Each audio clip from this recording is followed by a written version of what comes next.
In the sprawling tapestry of Norse cosmology, few figures emerge from circumstances as extraordinary as Heimdall, whose very conception defied the conventional understanding of divine procreation.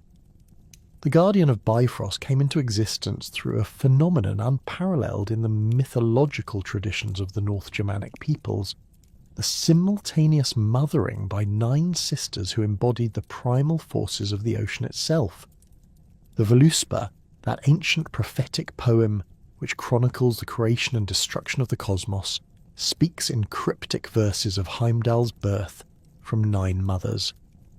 These were not ordinary divine consorts, but rather the daughters of Ægir, the personification of the ocean's might, and his wife Ran, she who ensnares sailors in her nets. Each of these wave maidens possessed dominion over different aspects of the sea's temperament. Himinbjorg commanded the transparent wave that mirrors heaven, Dufa governed the pitching wave, Blodugada ruled over the blood-red foam, Hefring controlled the rising wave, Uda managed the frothing wave, Hron presided over the welling wave, Bilgja commanded the billow, Droffen governed the foam fleck, and Kolga ruled the cool wave. The circumstances of Heimdall's conception transcended mortal comprehension. These 9 sisters, in their elemental forms as waves, converged at the edge of the world where sea meets sky. Odin, the All-Father, wandered to this primordial boundary during one of his ceaseless quests for wisdom and power. The waves themselves, animated by divine consciousness, recognized the presence of the chief of the Aesir. In a moment that bridged the gap between the ordered cosmos of Asgard and the chaotic potential of the primordial waters, the 9 wave mothers united their essences to conceive a being who would serve as the eternal sentinel between worlds. This birth was no ordinary divine procreation. The 9 mothers nourished the developing god not with milk, but with the strength of the earth, the moisture of the sea, and the warmth of the sun.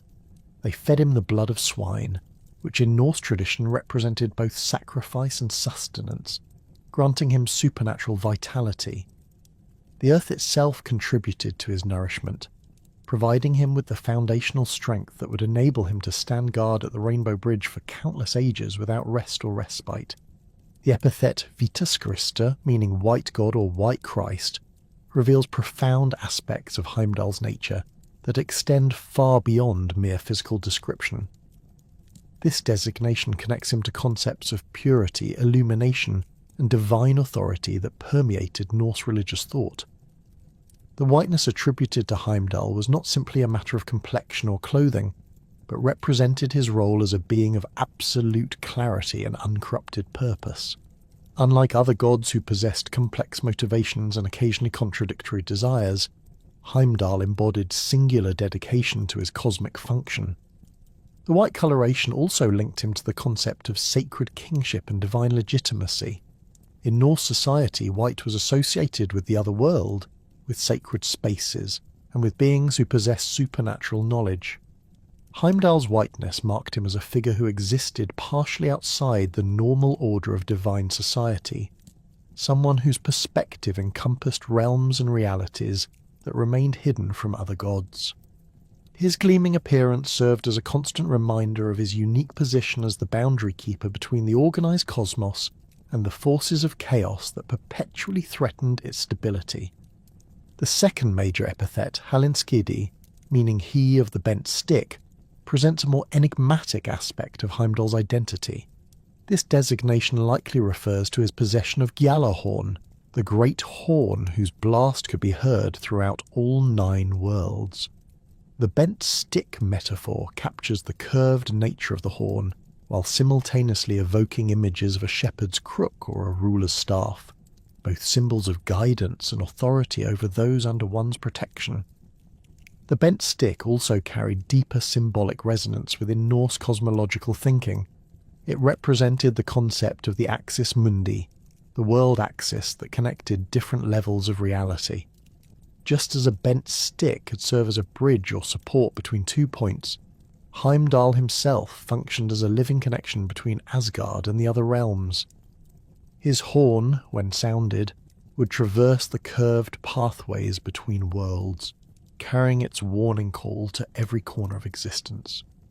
Odin's role as Heimdall's father established the Watchman's position within the complex hierarchy of Asgardian society. As the All-Father's son, Heimdall possessed inherent authority and commanded respect from other divine beings, yet his unique maternal lineage set him apart from his half-brothers. Where Thor derived his strength from the earth goddess Jord, and Balder embodied the refined nobility of Frigg's lineage, Heimdall's power flowed from the primordial ocean itself, that vast expanse which existed before the ordering of the cosmos. This oceanic heritage granted Heimdall capabilities that distinguished him from other members of the Aesir. His senses operated on a scale that dwarfed those of his divine kinsmen. He could hear grass growing on distant hillsides and wool sprouting on sheep's backs. His vision penetrated through darkness and mist, allowing him to observe events occurring hundreds of miles away with perfect clarity. These abilities stem directly from his connection to the 9 Wave Mothers, whose oceanic nature allowed them to touch every shore and witness every reflection upon the water's surface. The prophetic dimensions of Heimdall's birth were recognized even before his conception reached completion. The Norns, those 3 sisters who wove the fates of gods and men, had foreseen his crucial role in the cosmic drama that would unfold across the ages. They understood that the coming conflicts between order and chaos would require a guardian whose vigilance never wavered and whose loyalty remained absolute. The Wave Mother's choice to bear Odin's child was itself guided by these prophetic currents, as they recognized their son's destined function as the protector of Bifrost. Ancient seers spoke of omens that accompanied Heimdall's birth. The aurora borealis blazed with unusual intensity across northern skies, its shifting colours reflecting the convergence of oceanic and atmospheric forces that marked his arrival. The tides throughout Midgard rose higher than any living memory could recall, as if the sea itself celebrated the birth of its divine son. Ships' crews reported hearing a sound like distant horn calls echoing across the waters, though no earthly source could account for the phenomenon. The timing of Heimdall's birth coincided with a crucial period in the development of the cosmic order. The gods had established their realm of Asgard and begun the process of organizing the chaotic forces that had dominated the primordial era. Yet they recognized that their achievements remained vulnerable to the giants and other hostile powers that lurked beyond their borders. The need for an eternal guardian became apparent as the Aesir contemplated the vast responsibilities that came with their divine authority. Heimdall's predetermined role as watchman was not imposed upon him by external decree, but rather emerged from the very circumstances of his conception and birth. The convergence of oceanic wisdom, divine authority, and prophetic necessity created a being whose essential nature aligned perfectly with the cosmic function he was destined to fulfill. His white radiance would serve as a beacon of divine presence at the Rainbow Bridge, while his supernatural senses would detect the approach of any threat to Asgard's security. The 9 Mothers' influence extended beyond the moment of conception to shape every aspect of their son's development and character.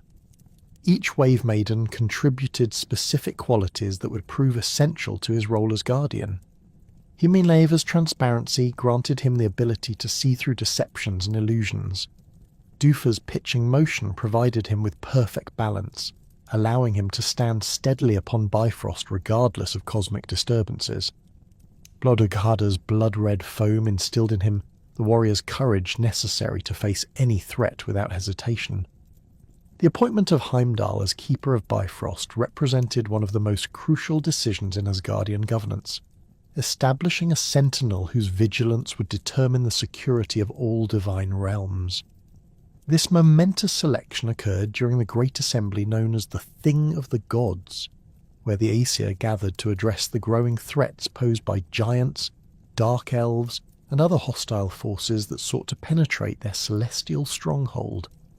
Odin, recognizing that his son's unique heritage and supernatural abilities made him ideally suited for this cosmic responsibility, formally invested Heimdall with the authority to monitor and control all passage across the Rainbow Bridge. The ceremony of appointment took place at the very terminus of Bifrost, where the bridge's blazing arc touched the golden halls of Asgard. The All-Father presented Heimdall with the great horn Gjallarhorn, whose blast would serve as the ultimate warning system for the 9 realms.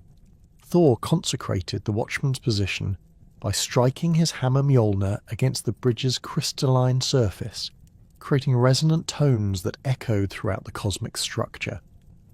Frigg wove protective enchantments into Heimdall's gleaming white cloak, ensuring that neither weather nor hostile magic could impair his eternal vigil. The other gods contributed their own blessings and magical implements, transforming the appointment into a comprehensive ritual that bound Heimdall's fate to the preservation of cosmic order. Bifrost itself defied conventional understanding of architecture or engineering, existing as both physical structure and mystical phenomenon. The bridge manifested as a burning rainbow that stretched across the vast void separating Asgard from the other 8 realms, its colours shifting and pulsing with energies drawn from the fundamental forces of creation. The surface appeared solid enough to support the weight of gods and their steeds, yet remained translucent, allowing observers to peer through its crystalline structure into the swirling chaos of the cosmic void below.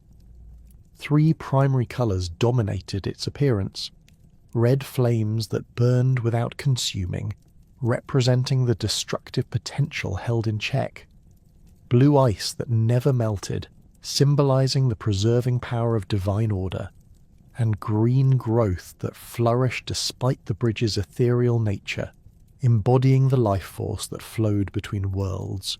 The bridge's construction incorporated materials that existed nowhere else in the 9 realms.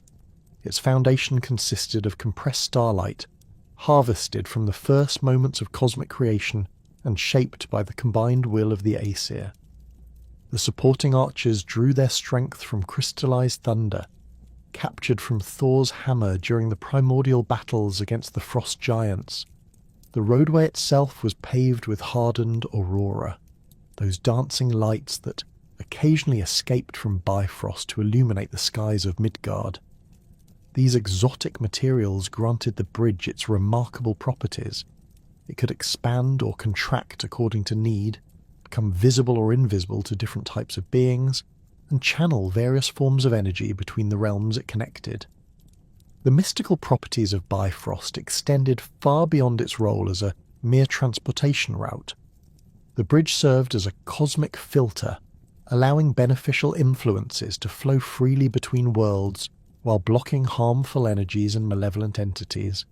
Its rainbow nature enabled it to separate different types of spiritual essence, directing each toward its appropriate destination.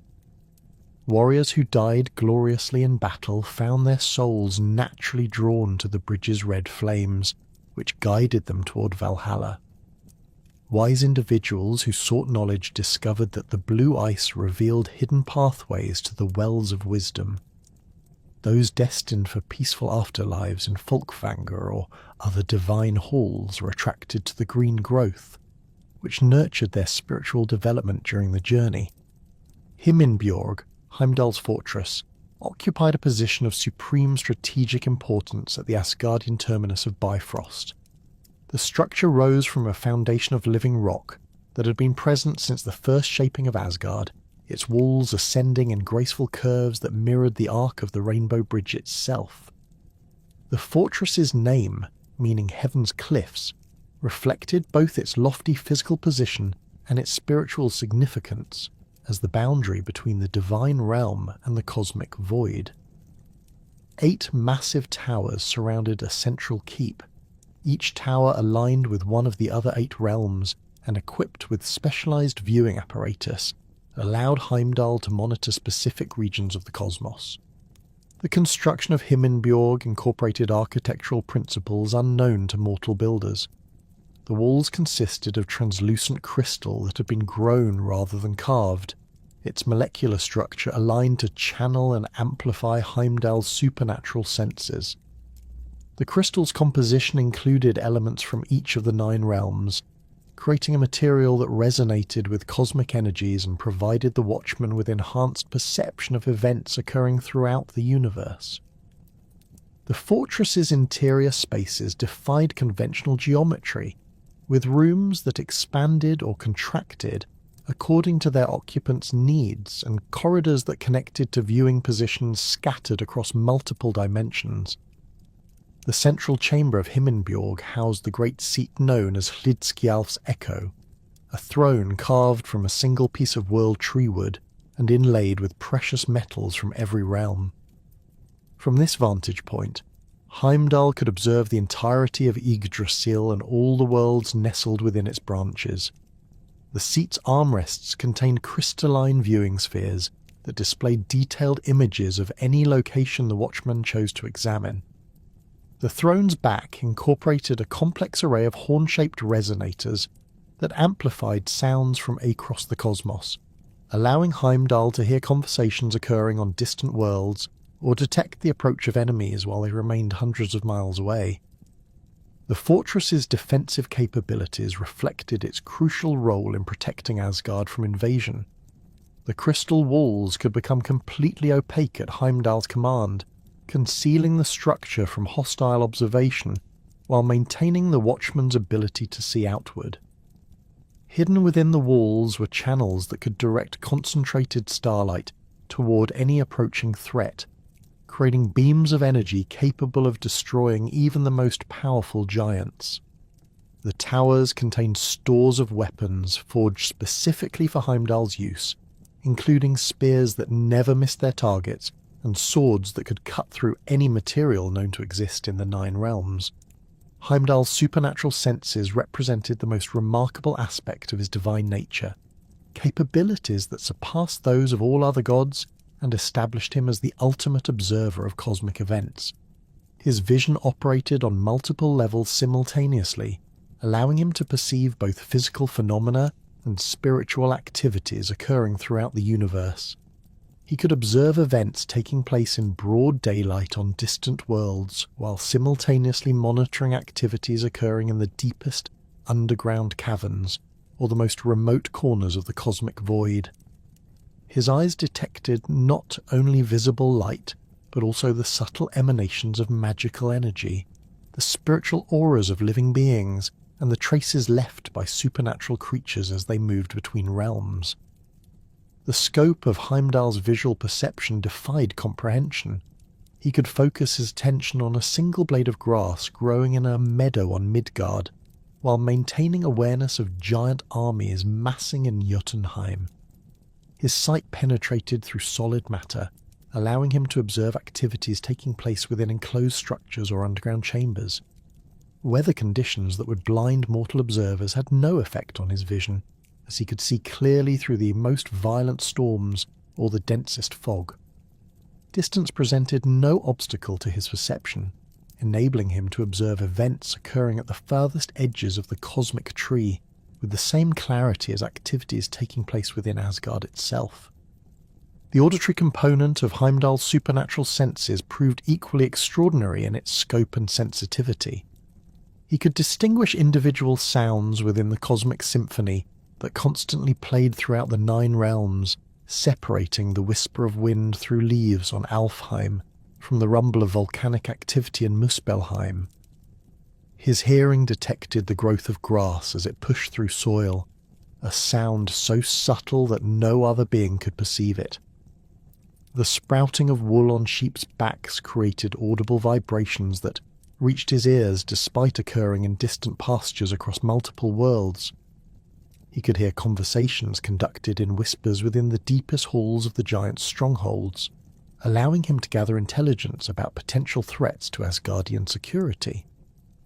The integration of Heimdall's enhanced senses created a comprehensive awareness system that provided him with complete knowledge of activities throughout the cosmos. His ability to see and hear simultaneously across vast distances enabled him to correlate visual observations with auditory intelligence, building detailed pictures of developing situations before they could pose threats to the divine realms. This sensory integration also allowed him to detect patterns and connections that remained invisible to other observers, identifying relationships between seemingly unrelated events and predicting the likely outcomes of complex situations. Gjallarhorn represented far more than a simple musical instrument or warning device, embodying cosmic significance that connected it to the fundamental forces governing the universe's fate. The horn's construction utilized materials gathered from the roots of Yggdrasil itself, where the world tree drew nourishment from the wells of wisdom, fate, and memory. Its curved shape mirrored the arc of Bifrost, while simultaneously echoing the spiral patterns found throughout Norse cosmological symbolism. The horn's surface bore intricate carvings that depicted the entire history of the cosmos, from the primordial emergence of the world from Ginnungagap to the prophesied events of Ragnarok. The sound produced by Gjallarhorn transcended ordinary acoustic phenomena, creating vibrations that resonated through multiple dimensions simultaneously. When Heimdall raised the horn to his lips, its call penetrated every corner of the 9 realms, reaching the ears of gods, giants, elves, dwarves, and humans regardless of their location or circumstances. The horn's blast could wake the dead from their slumber, summon divine warriors from the far reaches of Asgard, and alert every conscious being to the approach of cosmic catastrophe. The sound itself carried layers of meaning that communicated different messages to different types of listeners, providing specific information about the nature and urgency of whatever threat had prompted its use. The prophetic significance of Gjallarhorn extended beyond its immediate function as a warning system to encompass its destined role in the final battle of Ragnarok. Ancient prophecies declared that Heimdall's horn would sound the beginning of the twilight of the gods, its blast serving as the signal for divine warriors to gather for their ultimate confrontation with the forces of chaos. The horn's call would resonate across all 9 realms simultaneously, awakening heroes from their eternal rest in Valhalla and summoning every god to take their position in the final battle line. This cosmic significance transformed every use of Gjallarhorn into a reminder of the approaching end times, lending weight and solemnity to Heimdall's role as the Watchman of the Rainbow Bridge.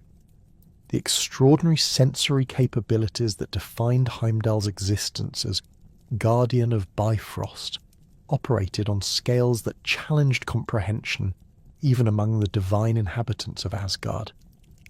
His visual perception extended far beyond the conventional limitations that bound other gods, allowing him to observe activities occurring at distances of hundreds of miles with the same clarity that ordinary beings might examine objects held directly before their eyes.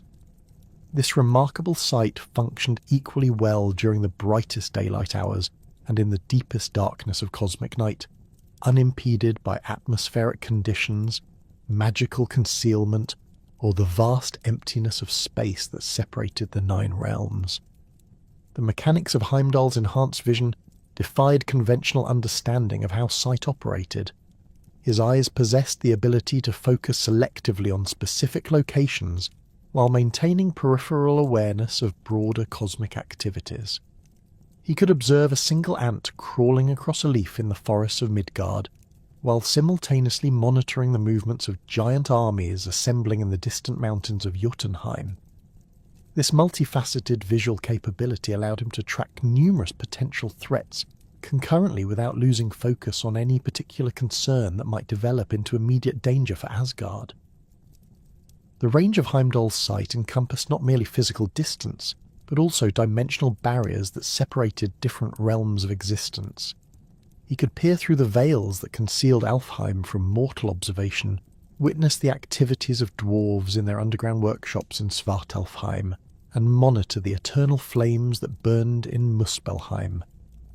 His vision penetrated the mists that shrouded Niflheim and observed the activities of the dishonoured dead in Hell's domain.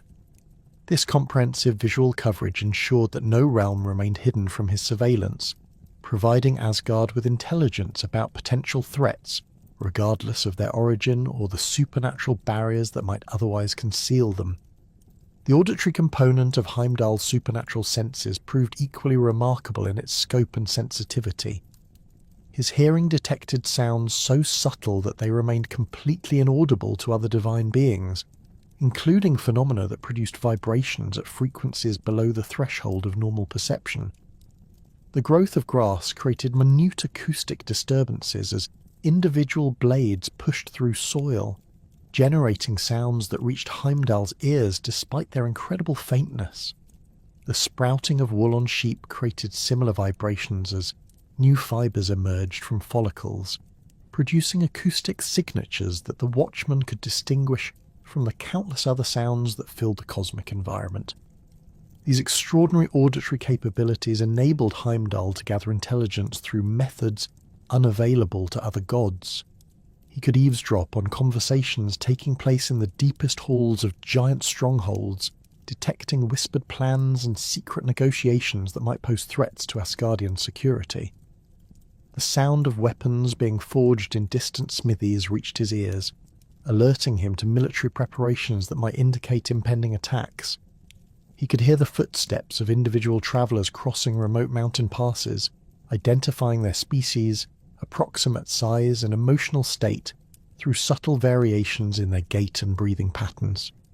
The integration of Heimdall's visual and auditory senses created a comprehensive awareness system that provided him with detailed knowledge of activities throughout the cosmos. He could correlate what he observed with what he heard, building complete pictures of developing situations through the combination of multiple sensory inputs.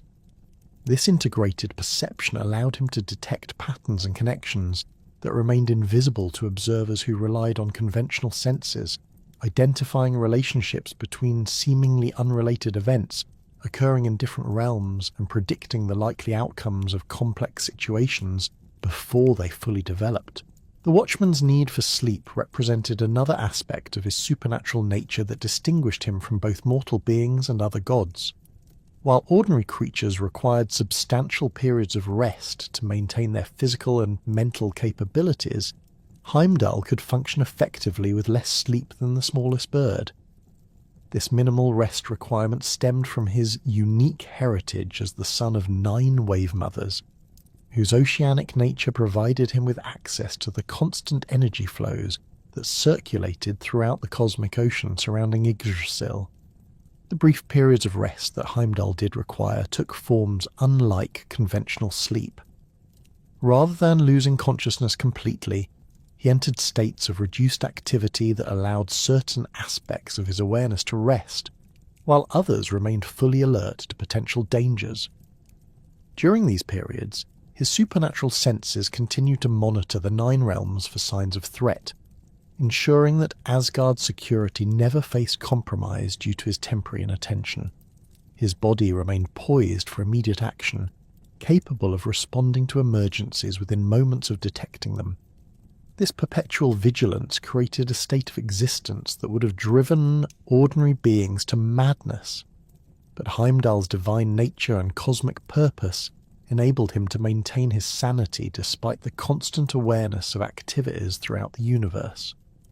His mind possessed the ability to compartmentalize different streams of sensory information, processing vast amounts of data without becoming overwhelmed by the sheer volume of input. He could focus intensely on specific threats while maintaining background awareness of general cosmic conditions, switching his attention between different concerns as circumstances required. The supernatural alertness that characterized Heimdall's existence extended beyond mere wakefulness to encompass a state of hypervigilance that allowed him to detect the earliest signs of potential threats. He could sense subtle changes in the cosmic environment that preceded major disturbances, identifying patterns of activity that indicated developing problems long before they became apparent to other observers. This predictive capability proved invaluable in his role as Guardian, enabling him to alert Asgard's defenders to approaching dangers while sufficient time remained to organize effective responses. Heimdall's capacity for swift travel between realms represented another crucial aspect of his supernatural abilities, enabling him to respond personally to threats that required direct intervention rather than mere observation. His movement through the cosmic environment operated according to principles that differed fundamentally from conventional transportation, allowing him to traverse vast distances at speeds that defied normal understanding of motion and time. He could travel from his fortress at Himinbjorg to any location within the 9 realms within moments, appearing wherever his presence was needed to address developing crises. The mechanics of Heimdall's rapid travel involved his ability to manipulate the same cosmic forces that maintained Bifrost's existence. He could step onto the Rainbow Bridge and ride its energies to any destination connected to the cosmic transportation network, using the bridge's mystical properties to accelerate his movement beyond normal physical limitations. This travel method allowed him to maintain his connection to Himinbjorg's sensory enhancement systems while moving throughout the cosmos, ensuring that his awareness of general conditions remained unimpaired during periods of active intervention. The Watchman's travel capabilities also included the ability to move through dimensions that remained inaccessible to other beings, allowing him to take shortcuts through folded space that reduced journey times even further. He could step through gaps in reality that connected distant locations, emerging at his destination without having traversed the intervening distance in conventional terms. These dimensional pathways required precise knowledge of cosmic geography and perfect timing to navigate safely, but Heimdall's supernatural senses provided him with the information necessary to use them effectively. The prophetic dimensions of Heimdall's abilities established him as more than merely a guardian who reacted to immediate threats, transforming him into a cosmic seer whose awareness encompassed future possibilities as well as present realities. His connection to the fundamental forces that governed fate and destiny allowed him to perceive the threads of possibility that extended from current events into potential futures.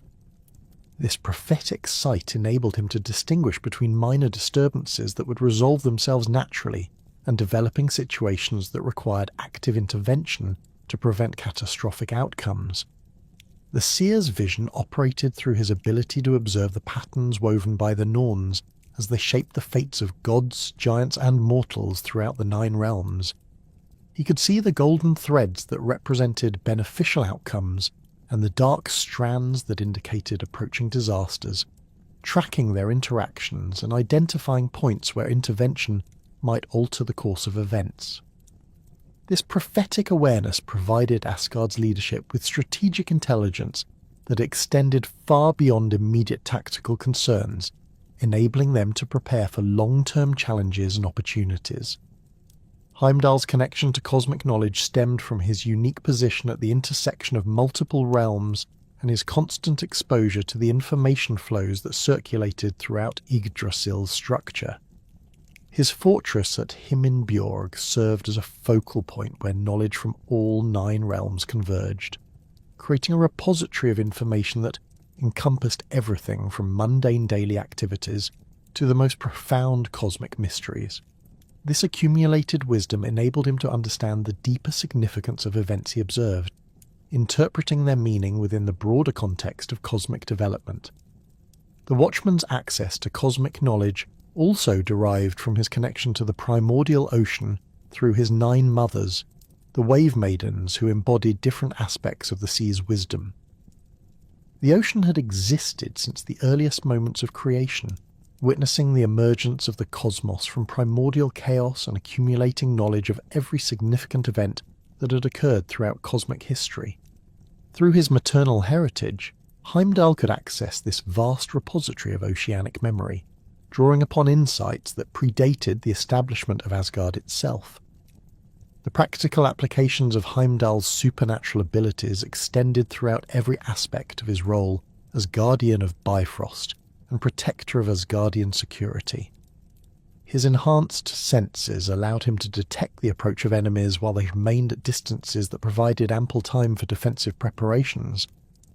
He could identify the species, approximate numbers, and probable intentions of approaching groups through careful observation of their movement patterns, equipment, and behaviour. This intelligence-gathering capability enabled Asgard's military leadership to develop appropriate responses to specific threats, rather than relying on generic defensive measures. The Watchman's ability to monitor activities throughout the Nine Realms also provided valuable intelligence about political developments, alliance formations, and resource availability that affected Asgard's strategic position. He could observe negotiations between giant clans, track the movements of important individuals, and identify changes in the balance of power that might create new opportunities or threats for the divine realm. This comprehensive surveillance capability transformed him into Asgard's primary intelligence asset, providing information that guided diplomatic and military decision-making at the highest levels of divine government. The tranquility of Asgard shattered one morning when Freya discovered that her most precious possession, the magnificent necklace Brisingamen, had vanished from her private chambers. This was no ordinary piece of jewellery, but a creation of such extraordinary beauty and power that it had become synonymous with the goddess herself. The necklace consisted of 4 intricately wrought golden segments, each crafted by master dwarven smiths who'd poured their greatest skills into its creation.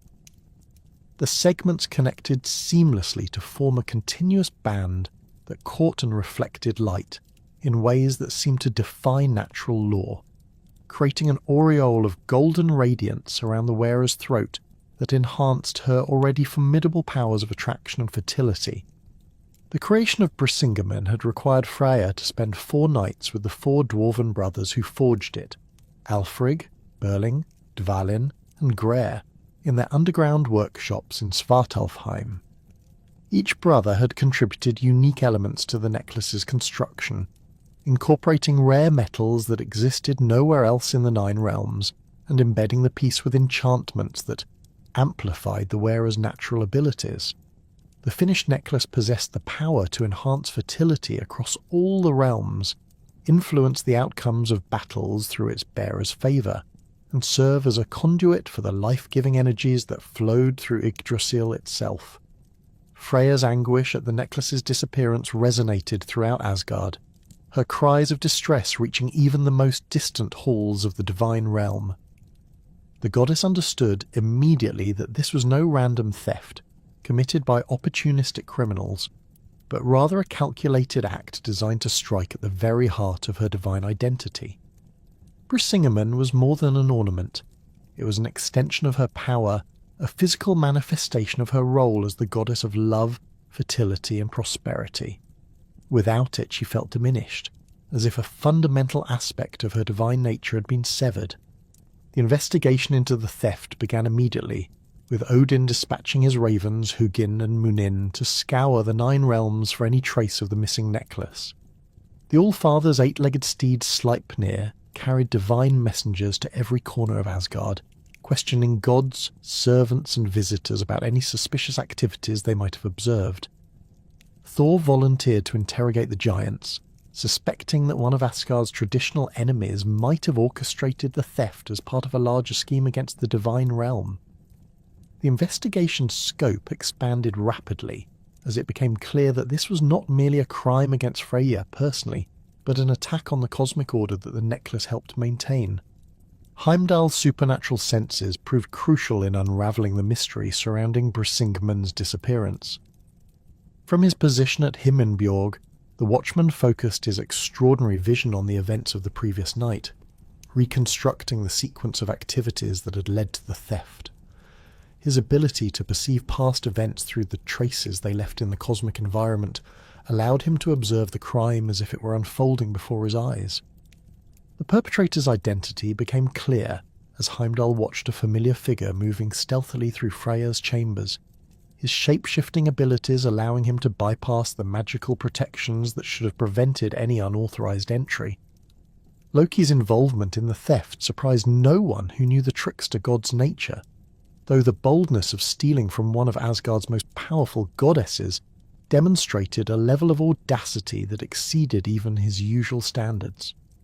The son of Loki had transformed himself into a fly to enter Freya's private chambers, his diminutive, insect form, allowing him to slip through cracks in the walls that would have blocked any larger creature. Once inside, he had resumed his normal shape and carefully examined the sleeping goddess's possessions, his keen intelligence immediately recognizing Brisingamen's extraordinary value and significance. The actual theft had required considerable skill and patience, as Freya wore the necklace even while sleeping, its magical properties providing her with protection and comfort during her rest. Loki had employed his mastery of illusion magic to create a perfect replica of the necklace, substituting the false copy for the genuine article with such delicacy that the sleeping goddess remained undisturbed. The trickster's fingers worked with the precision of a master craftsman as he unfastened the necklace's clasp, his movements so gentle that they failed to wake even someone as naturally alert as Freya. Heimdall's investigation revealed that Loki had not acted on impulse, but had planned the theft carefully, studying Freya's routines and identifying the optimal moment to strike. The trickster had observed the goddess's chamber from various vantage points over several nights, noting the times when her magical defences were at their weakest and identifying the most effective approach routes. His preparation had included creating the replica necklace well in advance, working in secret to ensure that his substitute would pass casual inspection long enough for him to escape with the genuine article.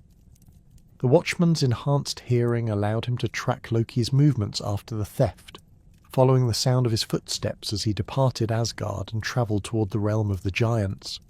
The trickster's route took him through several intermediate realms, his path deliberately circuitous to confuse potential pursuers and provide himself with multiple escape options if his crime was discovered prematurely. Heimdall's ability to hear across vast distances enabled him to maintain contact with his quarry, even as Loki put increasing distance between himself and the scene of his crime. The pursuit began at dawn, with Heimdall departing Himinbjorg in response to Odin's direct command to recover the stolen necklace and apprehend the thief. The Allfather's anger at Loki's betrayal burned with particular intensity as the trickster's actions threatened not only Freya's well-being, but also the stability of the cosmic order that Brisingamen helped maintain. Heimdall's mission carried the full authority of Asgard's ruler, granting him permission to use whatever force proved necessary to complete his assignment successfully. The chase led Heimdall through multiple realms as he followed Loki's deliberately confusing trail. The trickster had employed every technique in his considerable repertoire of deception and misdirection, creating false trails that led in wrong directions and using his shape-shifting abilities to alter his tracks and scent. Loki transformed into various animal forms during his flight, sometimes a salmon swimming upstream through cosmic rivers, sometimes an eagle soaring above mountain peaks, sometimes a serpent slithering through underground passages that connected different realms. Heimdall's supernatural tracking abilities proved superior to even Loki's masterful evasion techniques. The Watchman could detect the residual magical signatures left by shape-shifting transformations, allowing him to distinguish genuine tracks from false ones and maintain pursuit even when his quarry changed forms multiple times within short periods. His enhanced vision enabled him to spot disturbed vegetation, displaced stones, and other subtle signs of passage that revealed Loki's true route despite the trickster's attempts at concealment. The pursuit's intensity increased as Heimdall closed the distance between himself and his quarry. Loki's initial confidence in his ability to escape began to waver as he realized that Asgard's Watchman possessed tracking capabilities that exceeded his expectations. The trickster's movements became more desperate and erratic, his carefully planned escape route giving way to improvised flight patterns that reflected his growing panic at being hunted by someone whose abilities matched his own cunning. The chase reached its climax at Singastein, the Singing Stone, a massive crystalline formation that rose from the ocean at the boundary between multiple realms.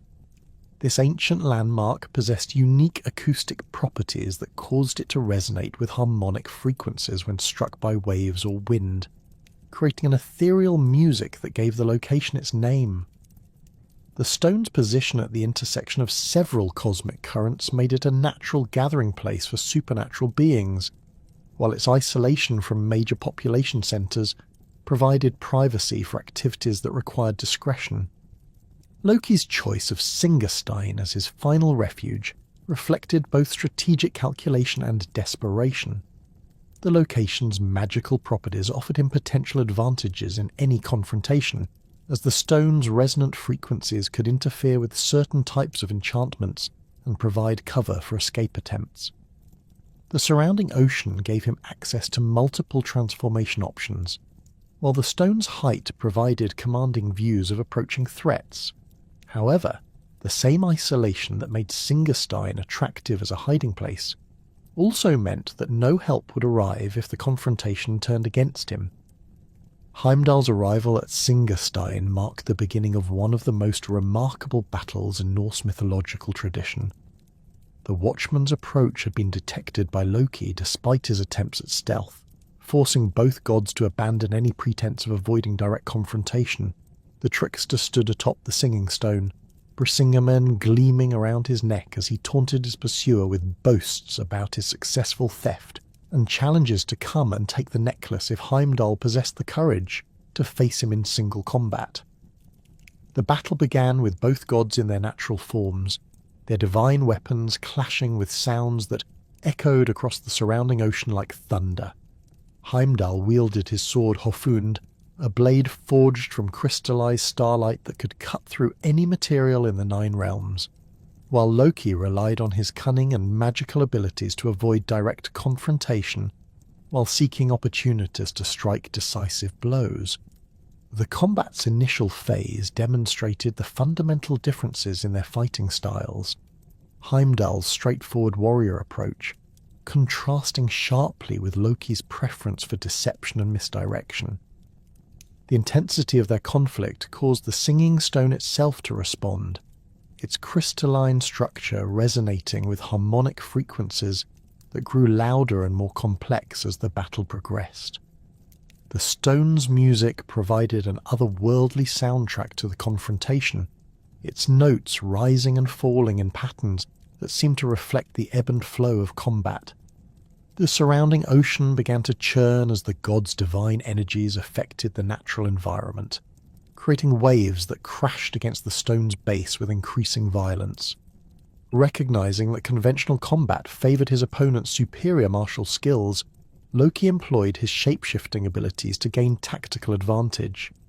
The trickster's transformation into a seal caught Heimdall momentarily off guard, as the new form allowed Loki to slip into the churning waters surrounding Singastein and attack from unexpected angles. The seal's streamlined body and powerful flippers gave him superior mobility in the aquatic environment, while his mammalian intelligence remained intact to guide his strategic decisions. Heimdall's response to Loki's transformation demonstrated the Watchman's own adaptability and determination to complete his mission regardless of the challenges involved. Rather than attempting to fight a seal while remaining in humanoid form, Heimdall chose to match his opponent's transformation, his divine nature allowing him to assume the same aquatic shape with equal facility.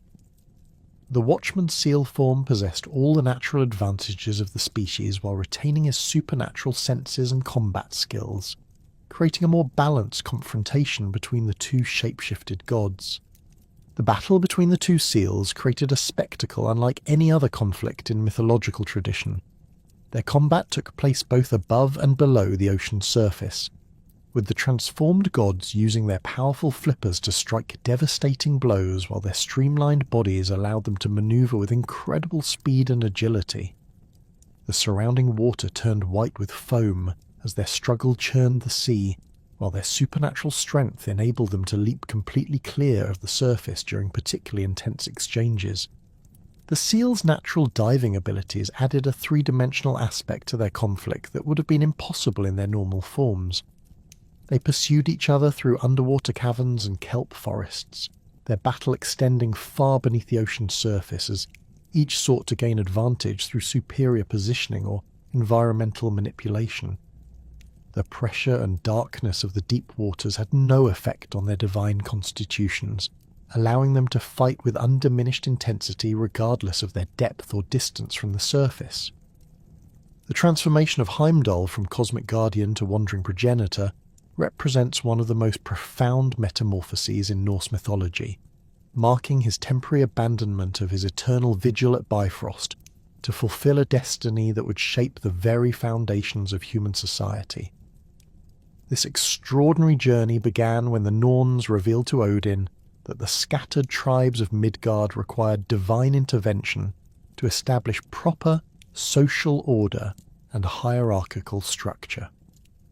The primitive humans who inhabited the Middle Realm lived in chaotic confusion, lacking the organizational principles necessary for civilization to flourish and develop into the complex societies that would eventually honor the gods through elaborate rituals and magnificent temples. The selection of Heimdall for this crucial mission reflected careful consideration of his unique qualifications among the Aesir.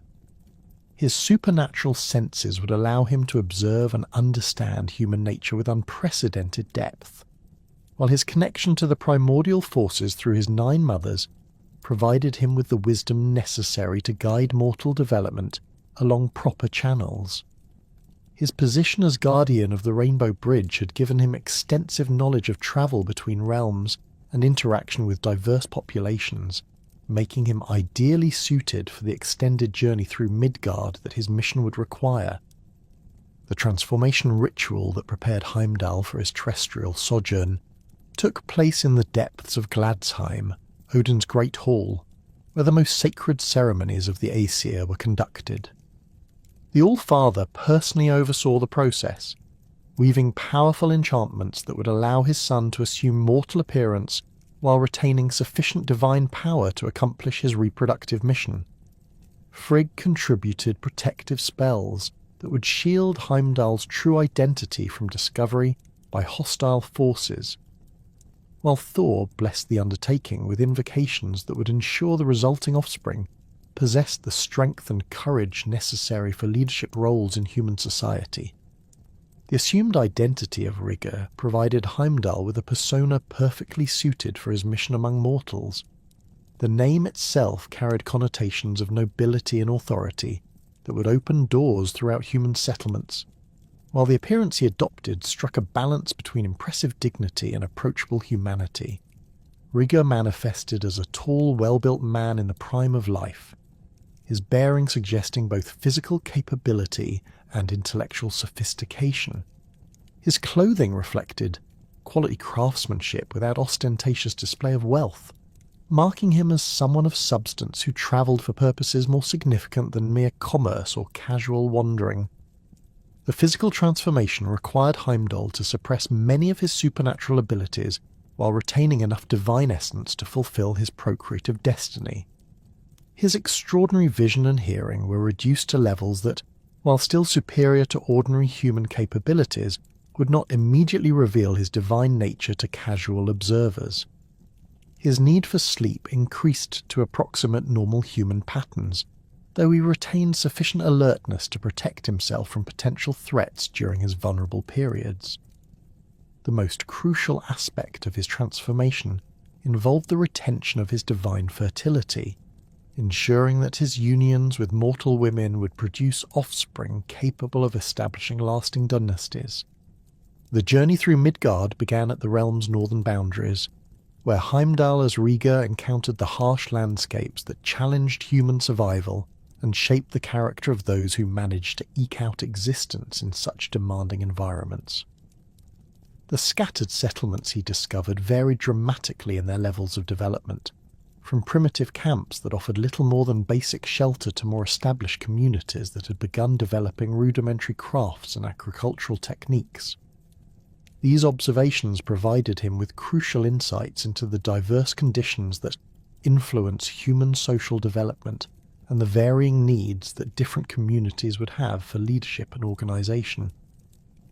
The first significant encounter of Rigr's journey occurred at a humble dwelling that barely qualified as permanent habitation. The structure consisted of rough-hewn logs chinked with mud and moss, its single room serving multiple functions for its impoverished inhabitants. Smoke from a central fire pit escaped through gaps in the primitive roof, while the earthen floor bore the accumulated grime of countless seasons.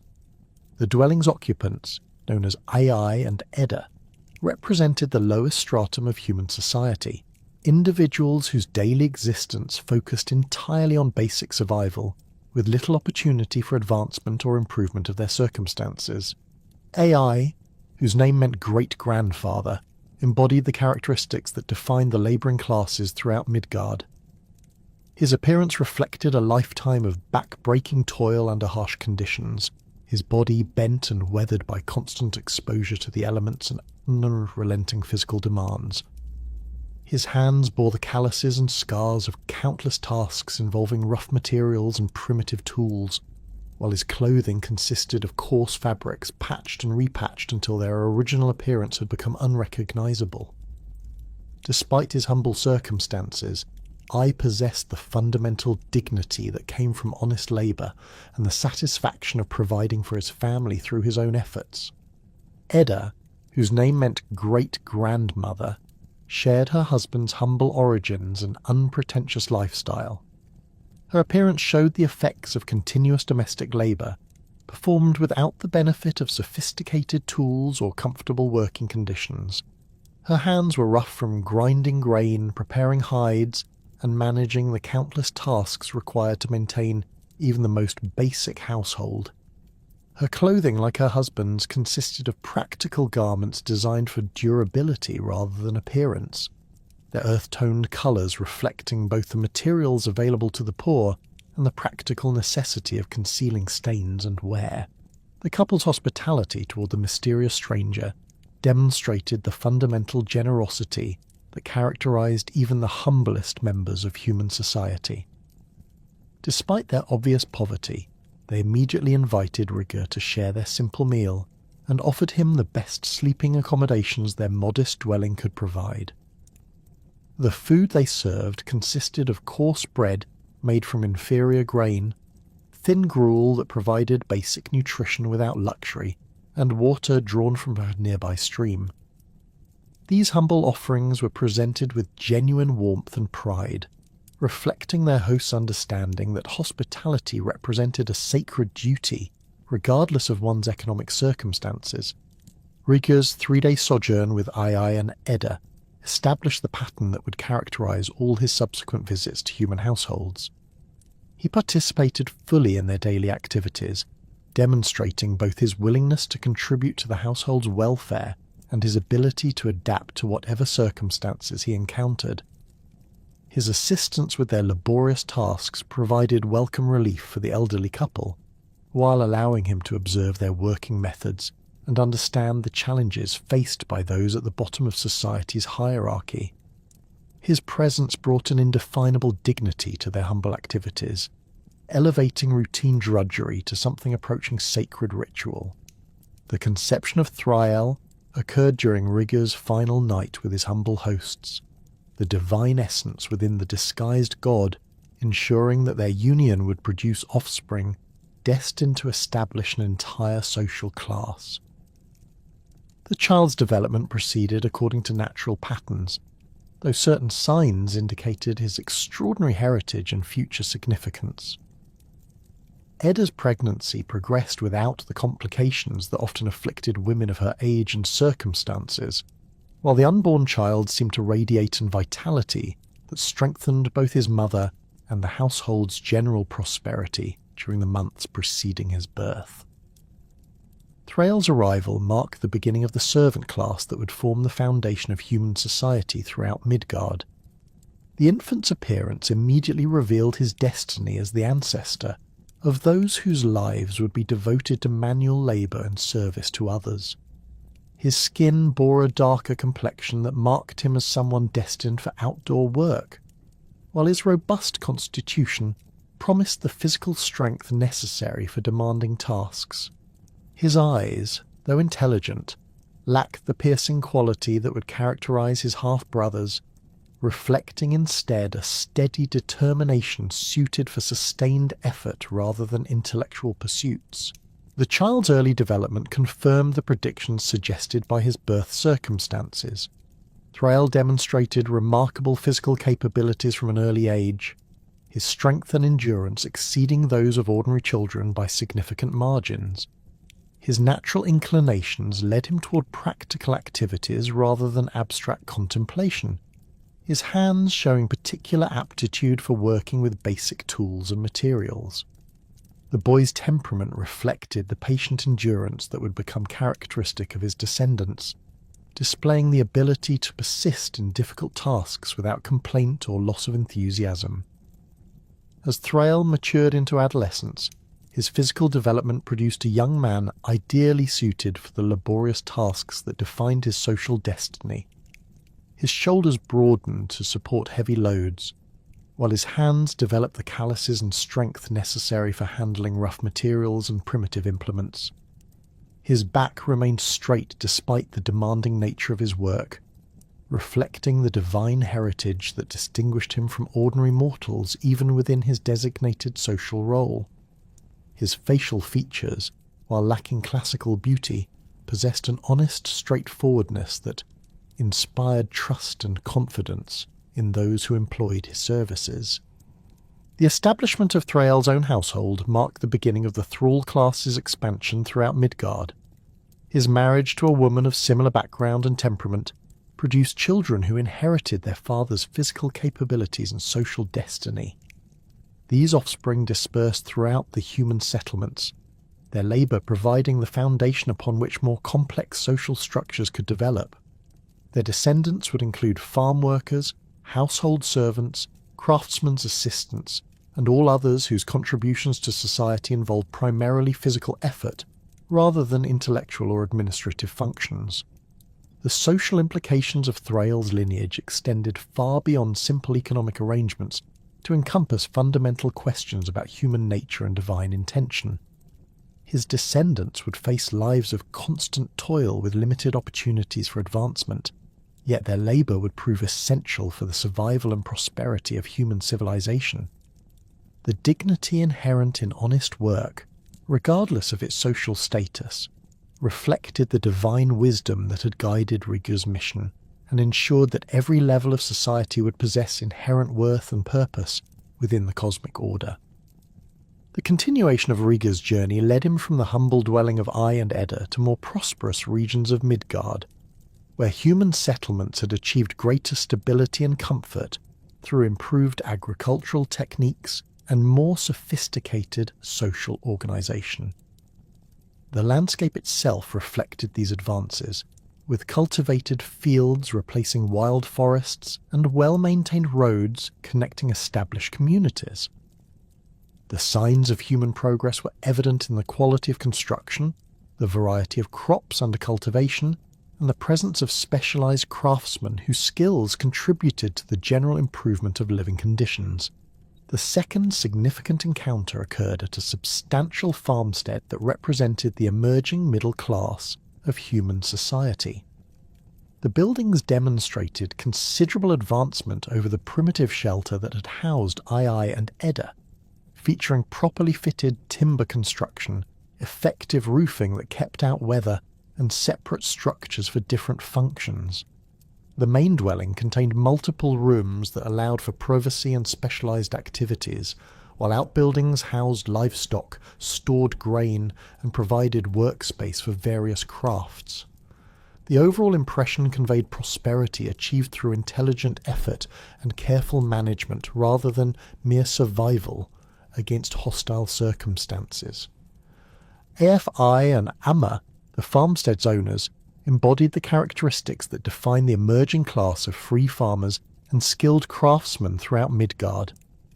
Their appearance reflected lives of productive labour that provided comfort without luxury, their clothing consisting of well-made garments that demonstrated both quality materials and skilled workmanship. Their hands showed the marks of honest work, but lacked the extreme roughness that characterised those engaged in the most demanding physical labour. Their bearing suggested confidence in their abilities and satisfaction with their achievements, reflecting the dignity that came from successful management of their own affairs. The household of AFI and Amma represented a crucial intermediate stage in human social development, demonstrating how divine intervention could elevate communities beyond mere subsistence while maintaining the natural hierarchies that ensured cosmic stability. Their farmstead occupied fertile land that had been carefully cultivated over generations, its fields producing abundant harvests through the application of agricultural techniques that surpassed the primitive methods employed by their less fortunate neighbours. The prosperity evident in their surroundings reflected not only hard work and intelligent planning, but also the divine favour that rewarded those who fulfilled their proper roles within the cosmic order. Afi's appearance immediately distinguished him from the labouring classes, while clearly marking him as someone who worked with his hands, rather than relying entirely on the efforts of others. His clothing consisted of well-woven wool dyed in rich colours that indicated both prosperity and good taste, while his leather boots showed quality craftsmanship that protected his feet during long days overseeing agricultural operations. His beard was neatly trimmed in a style that conveyed respectability without ostentation, and his hands, though calloused from honest labour, bore none of the extreme roughness that characterised those engaged in the most demanding physical tasks. His bearing suggested a man comfortable with authority, but not arrogant about his position in society. Amma complimented her husband's dignified appearance with her own demonstration of the refinement that characterised the emerging middle classes. Her dress was made from fine linen that had been skillfully woven and carefully maintained, its cut flattering without being provocative, and its colours chosen to reflect both prosperity and good judgment. Her hair was arranged in an elaborate style that required both time and skill to achieve, indicating her freedom from the constant drudgery that prevented lower-class women from attending to such details. Her hands showed evidence of domestic work, but retained the softness that came from using quality tools and working with superior materials, rather than struggling with crude implements and rough substances. The couple's hospitality toward their mysterious guest exceeded that offered by Ai and Edda, not merely in quantity but in the sophistication of their offerings. The meal they prepared for Rigr included bread made from fine flour that had been carefully ground and properly leavened, producing loaves with excellent texture and flavour. They served meat that had been skillfully prepared using cooking techniques that enhanced its natural qualities, accompanied by vegetables grown in their own gardens and preserved using methods that maintained both nutrition and taste. Their ale was brewed from quality ingredients according to recipes that had been refined over generations, producing a beverage that provided both refreshment and mild intoxication appropriate for social occasions. The physical environment of their household reflected the same attention to quality and comfort that characterised their personal appearance and hospitality. The main hall featured properly fitted wooden floors that had been smoothed and maintained to provide comfortable walking surfaces, while the walls displayed decorative elements that demonstrated both artistic sensibility and sufficient prosperity to afford non-essential ornamentation. The furniture consisted of well-crafted pieces that served their intended functions, while also contributing to the room's overall aesthetic appeal. The fireplace was constructed with stones that had been carefully selected and fitted to provide efficient heating, while creating an attractive focal point for family gatherings. Ria's 3-day residence with this prosperous farming family allowed him to observe the daily routines that maintained their elevated standard of living. Afi's activities involved supervising agricultural operations that required both physical capability and intellectual judgment. His decisions about planting, harvesting and livestock management demonstrating the knowledge and experience that distinguish successful farmers from those who merely struggled to survive. Amma's domestic responsibilities included not only the basic tasks of cooking and cleaning, but also more sophisticated activities such as textile production, food preservation, and household management that required planning and organisational skills. The divine visitor's participation in their activities provided him with detailed insights into the values and aspirations that motivated this emerging social class.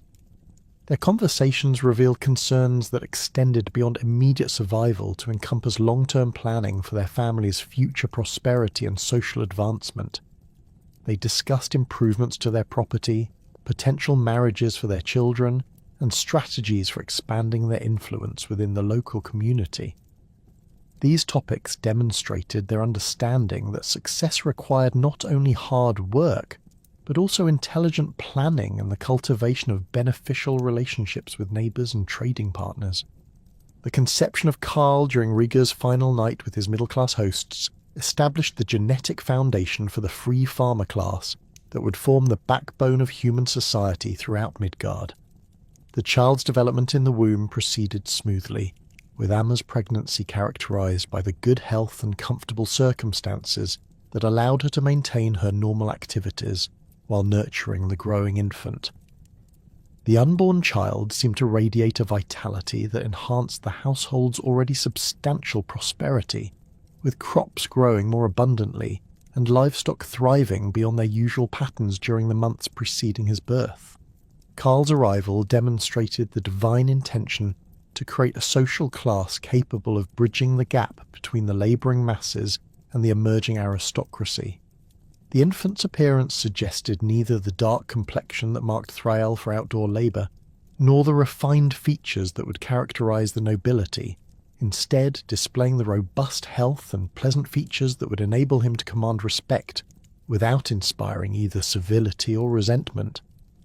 His eyes showed intelligence combined with practical judgment, indicating his future role as someone who would make decisions affecting others while remaining connected to the realities of productive work. The child's early development confirmed the predictions suggested by his birth circumstances and divine heritage. Karl demonstrated physical capabilities that exceeded normal human standards while remaining within believable limits, his strength and endurance allowing him to excel at agricultural tasks without appearing superhuman to his companions. His intellectual development proceeded at a pace that enabled him to master complex skills while avoiding the appearance of unnatural precocity that might have aroused suspicion about his origins. His temperament combined the patience necessary for long-term planning with the decisiveness required for effective leadership. As Karl matured, his natural inclinations led him toward activities that would prepare him for his destined role as the ancestor of free farmers and skilled craftsmen. He showed particular aptitude for understanding the relationships between different aspects of agricultural production, grasping how decisions about crop rotation, livestock breeding, and resource allocation affected long-term prosperity. His social skills developed in ways that enabled him to interact effectively with people from various backgrounds, treating labourers with respect while maintaining the authority necessary for effective supervision of their activities. The establishment of Karl's own household marked a crucial expansion of the middle class throughout human settlements across Midgard. His marriage to a woman of similar background and capabilities produced children who inherited their father's balanced combination of practical skills and social awareness. These offspring established their own prosperous farmsteads and craft workshops, their success creating a stable foundation for human civilization that could support the more elaborate social structures that would eventually emerge. Their descendants would include the farmers, merchants, skilled craftsmen, and local leaders whose efforts would transform scattered primitive settlements into organised communities capable of supporting complex cultural and religious institutions. The social implications of Karl's lineage extended throughout the developing structure of human society, establishing principles of merit-based advancement and responsible stewardship that would influence governance and social relations for generations.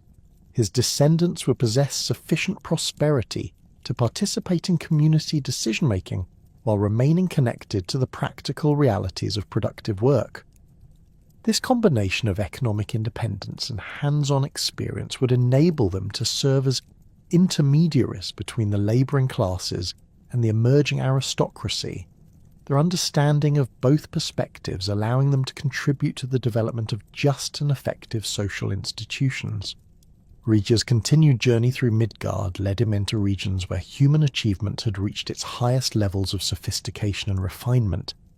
The landscape reflected centuries of careful cultivation and improvement, with extensive agricultural estates managed according to principles that maximised both productivity and aesthetic appeal. The settlements he encountered featured impressive architecture that demonstrated not only technical skill but also artistic sensibility. Their public buildings and private residences displaying the kind of ornamentation and attention to detail that indicated a society with sufficient leisure and resources to pursue beauty alongside practical functionality. The third and most significant encounter occurred at a magnificent hall that represented the pinnacle of human social achievement in Midgard. The structure rose from carefully prepared foundations to support walls constructed from the finest available materials, its proportions calculated to inspire awe and respect in all who approached. The roof was covered with materials that had been selected for both durability and appearance, while the entrance featured elaborate carvings that demonstrated the highest levels of artistic achievement. The interior spaces were designed to accommodate large gatherings while maintaining intimate areas for private consultation and family activities. Fadir and Modir, the hall's noble occupants, embodied the characteristics that would define the aristocratic class throughout human society. Their appearance reflected lives dedicated to leadership and cultural refinement rather than direct involvement in productive labour. Their clothing consisting of garments made from the finest materials available and decorated with precious metals and gemstones that indicated both wealth and sophisticated taste. Their bearing suggested natural authority combined with a grace that came from extensive education in the social skills necessary for effective governance and diplomatic relations. Fadir's physical presence immediately commanded respect and attention from all who encountered him. His clothing was crafted from silk and fine wool that had been imported from distant lands, its cut and decoration reflecting the latest fashions, while maintaining the dignity appropriate for someone of his elevated status. His weapons were masterpieces of the metalworker's art, their blades forged from the finest steel available, and their hilts decorated with precious materials that indicated both wealth and warrior prowess. His bearing suggested someone accustomed to making decisions that affected the lives of many others, his confidence tempered by the wisdom that came from extensive experience in leadership roles. Modira complemented her husband's impressive appearance with her own demonstration of the refinement and sophistication that characterized noble women. Her gown was made from the finest silk available, its intricate embroidery requiring hundreds of hours of skilled labor to complete, and its design reflecting both artistic sensibility and cultural sophistication. Her jewellery consisted of pieces that had been crafted by master artisans using precious metals and gemstones of exceptional quality, their settings demonstrating technical skills that represented the highest achievements of human craftsmanship. Her hair was arranged in an elaborate style that required the assistance of skilled servants and incorporated decorative elements that enhanced her natural beauty while displaying her family's wealth and status. The hospitality offered to Rigr by this noble couple far exceeded anything he'd experienced during his previous encounters with human households. The feast they prepared included delicacies that had been imported from distant lands, their preparation requiring culinary skills that had been developed over generations of refinement. The meat served included game that had been hunted in private preserves and prepared according to recipes that enhanced its natural flavours while demonstrating the sophistication of their kitchen staff. The wine they offered had been aged in special cellars and selected for its exceptional quality, while the bread was made from the finest flour available and shaped into forms that pleased the eye as well as the palate. The physical environment of their hall reflected the same attention to luxury and refinement that characterized their personal appearance and entertainment. The floors were covered with carpets that had been woven from the finest materials and decorated with patterns that demonstrated both artistic achievement and cultural sophistication. The walls displayed tapestries that depicted historical events and mythological scenes, their creation requiring years of skilled labour and their subjects reflecting the educational background and cultural interests of their owners. The furniture consisted of pieces that had been crafted by master artisans using the finest materials available, their designs combining functionality with artistic beauty in ways that enhanced the hall's overall magnificence. Rigr's residence with this aristocratic family provided him with comprehensive insights into the values and responsibilities that would define the noble class throughout human society. Their daily activities involved making decisions that affected the welfare of numerous dependents.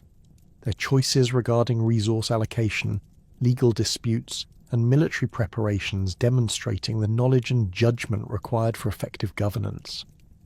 Their conversations revealed concerns that extended far beyond personal comfort to encompass the long-term stability and prosperity of their entire domain, their planning involving complex considerations of political alliances, economic development, and cultural advancement.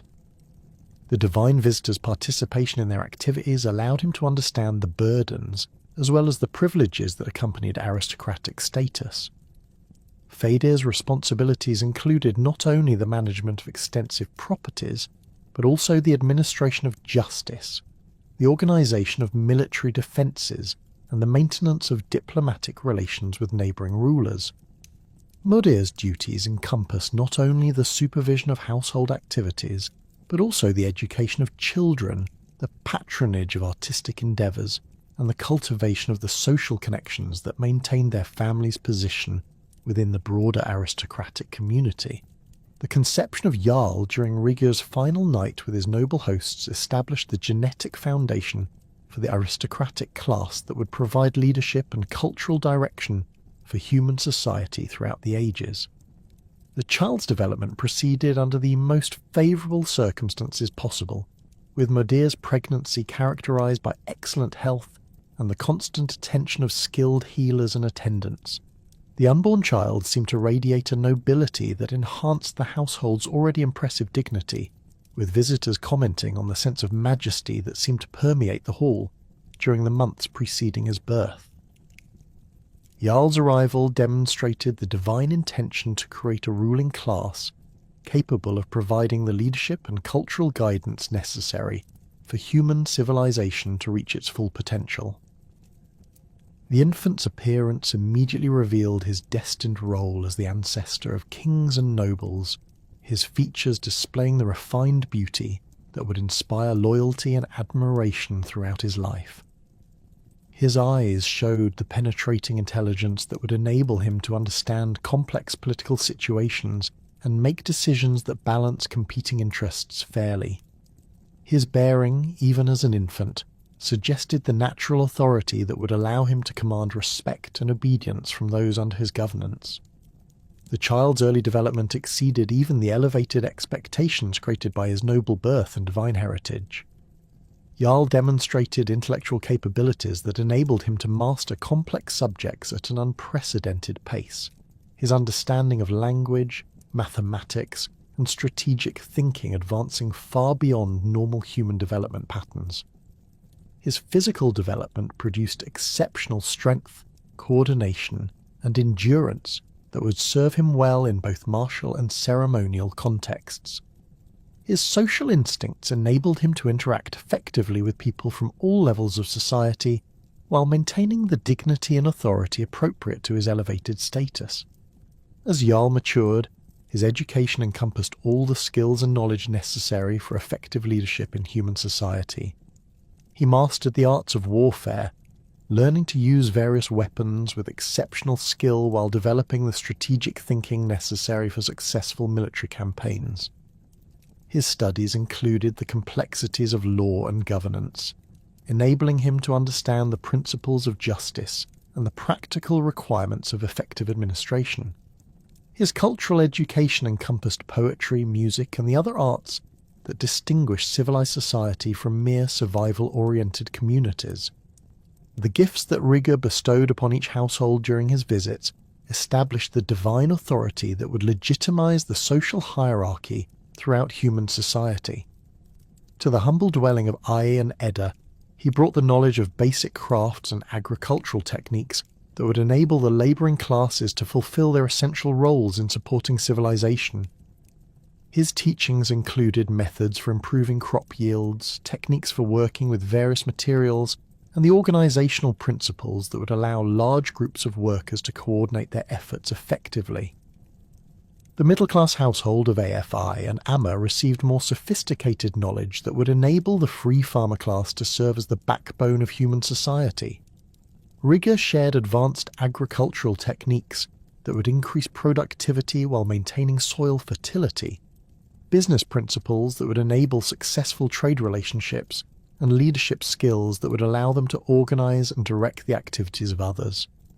His gifts included the understanding of law and custom that would enable this class to serve as intermediaries between the nobility and the labouring masses.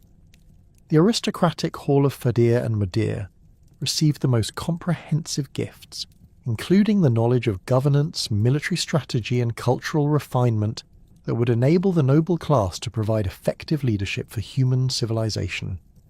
Rigr shared the principles of justice that would guide their legal decisions, the diplomatic skills necessary for maintaining peaceful relations with neighbouring rulers, and the cultural knowledge that would enable them to patronize the arts, and learning that distinguished advanced societies from primitive communities. The eternal vigilance that defined Heimdall's existence as guardian of Bifrost reached its most critical expression in his role as Asgard's primary defence against the constant threat of giant invasions. The Jotuns, those ancient enemies of cosmic order, possessed both the power and motivation to challenge divine authority through direct assault on the Rainbow Bridge, making Heimdall's watchful presence the crucial barrier between organised civilization and primordial chaos. His supernatural senses operated continuously to detect the earliest signs of hostile activity in Jotunheim, monitoring the movements of giant clans as they gathered weapons, assembled armies, and plotted strategies for breaching Asgard's defences. The geography of Jotunheim itself presented unique challenges for surveillance, as the giant realm encompassed vast wilderness areas where hostile forces could assemble without immediate detection by conventional means. Mountain ranges that stretched beyond the horizon provided natural fortifications where giant armies could train and organise their forces, while deep valleys and hidden caverns offered concealment for weapons manufacturing and strategic planning sessions. The realm's unpredictable weather patterns created additional complications, with sudden storms and dense fog banks that could mask military movements and provide cover for reconnaissance missions directed against Asgardian positions. Heimdall's approach to monitoring these threats combined his extraordinary sensory capabilities with systematic intelligence gathering that tracked patterns of giant behaviour across extended periods. His vision penetrated the natural barriers that concealed Jotunheim's military preparations, allowing him to observe weapon forging sessions in underground smithies and training exercises conducted in remote mountain valleys. His enhanced hearing detected the sounds of marching feet as giant formations moved through their homeland, while his ability to distinguish individual voices enabled him to identify specific leaders and track their movements between different strongholds. The early warning system that Heimdall developed relied on his ability to recognize the subtle signs that preceded major military operations. Giant armies required extensive logistical support that created detectable patterns of activity, from the increased traffic around weapons manufactories to the accumulation of food supplies necessary for sustained campaigns. The Watchman's observations revealed that successful giant invasions typically required months of preparation, during which time various clans coordinated their efforts and assembled the specialized equipment necessary for assaulting Bifrost's crystalline structure. One of the most significant threats detected by Heimdall's surveillance involved a coalition of frost giant clans that had united under the leadership of Loki, a cunning strategist whose previous encounters with Thor had taught him valuable lessons about Asgardian defensive capabilities. The giant chieftain's plan involved a coordinated assault on multiple points along Bifrost's length, with different giant forces attacking simultaneously to overwhelm Heimdall's ability to respond to all threats at once. The strategy demonstrated sophisticated understanding of the Rainbow Bridge's vulnerabilities and the limitations imposed by having a single guardian responsible for its entire length. The preparation phase for this invasion lasted nearly 2 full seasons, during which Heimdall observed the gradual assembly of giant forces at strategic locations throughout Jotunheim. His enhanced vision tracked the movement of siege engines specifically designed to damage Bifrost's crystalline structure, while his acute hearing detected the testing of new weapons that incorporated magical elements intended to disrupt the bridge's mystical properties. The Watchman's reports to Odin provided detailed intelligence about the invasion force's composition, including estimates of troop numbers, assessments of their equipment quality, and analysis of their probable tactical objectives.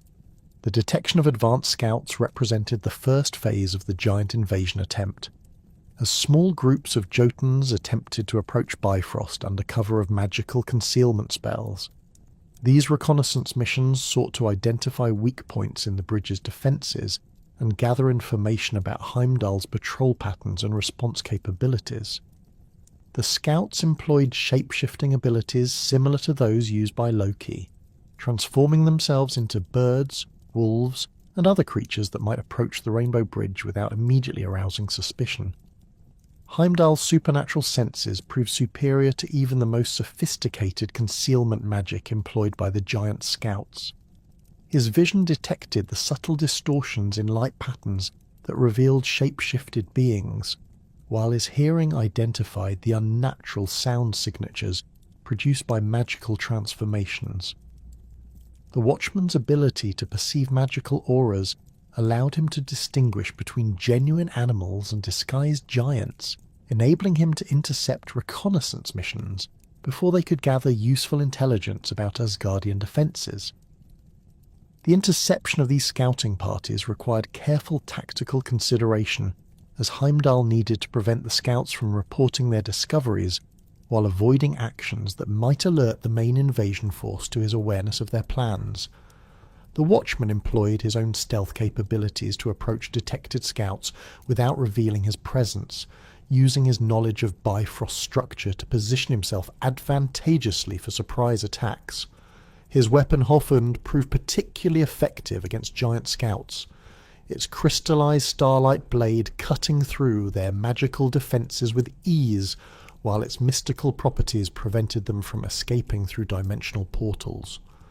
The elimination of advanced scouts provided Heimdall with additional intelligence about the invasion plan, as captured equipment and interrogation of prisoners revealed details about the main force's composition and intended tactics. Giant weapons recovered from these encounters demonstrated technological advances that posed serious threats to Bifrost's integrity, including hammers designed to shatter crystalline structures and spears enchanted to disrupt magical energy flows. The intelligence gathered from these preliminary skirmishes enabled Heimdall to recommend specific defensive preparations that would counter the giants' anticipated assault methods. The coordination between Heimdall and other Asgardian defenders required careful planning that balanced the need for effective response with the necessity of maintaining his primary responsibility as guardian of Bifrost.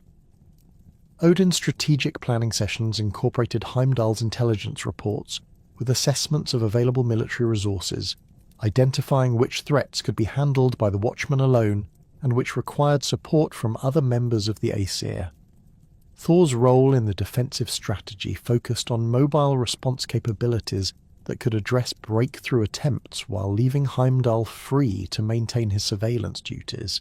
The communication system established between Himinbjorg and other Asgardian strongholds relied on Gjallarhorn's unique properties to transmit detailed information about developing threats.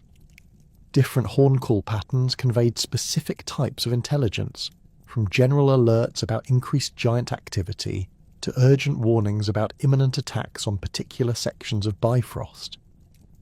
The horn's mystical nature allowed it to carry complex information across vast distances without degradation, ensuring that Asgardian commanders received accurate and timely intelligence about threats to their realm's security.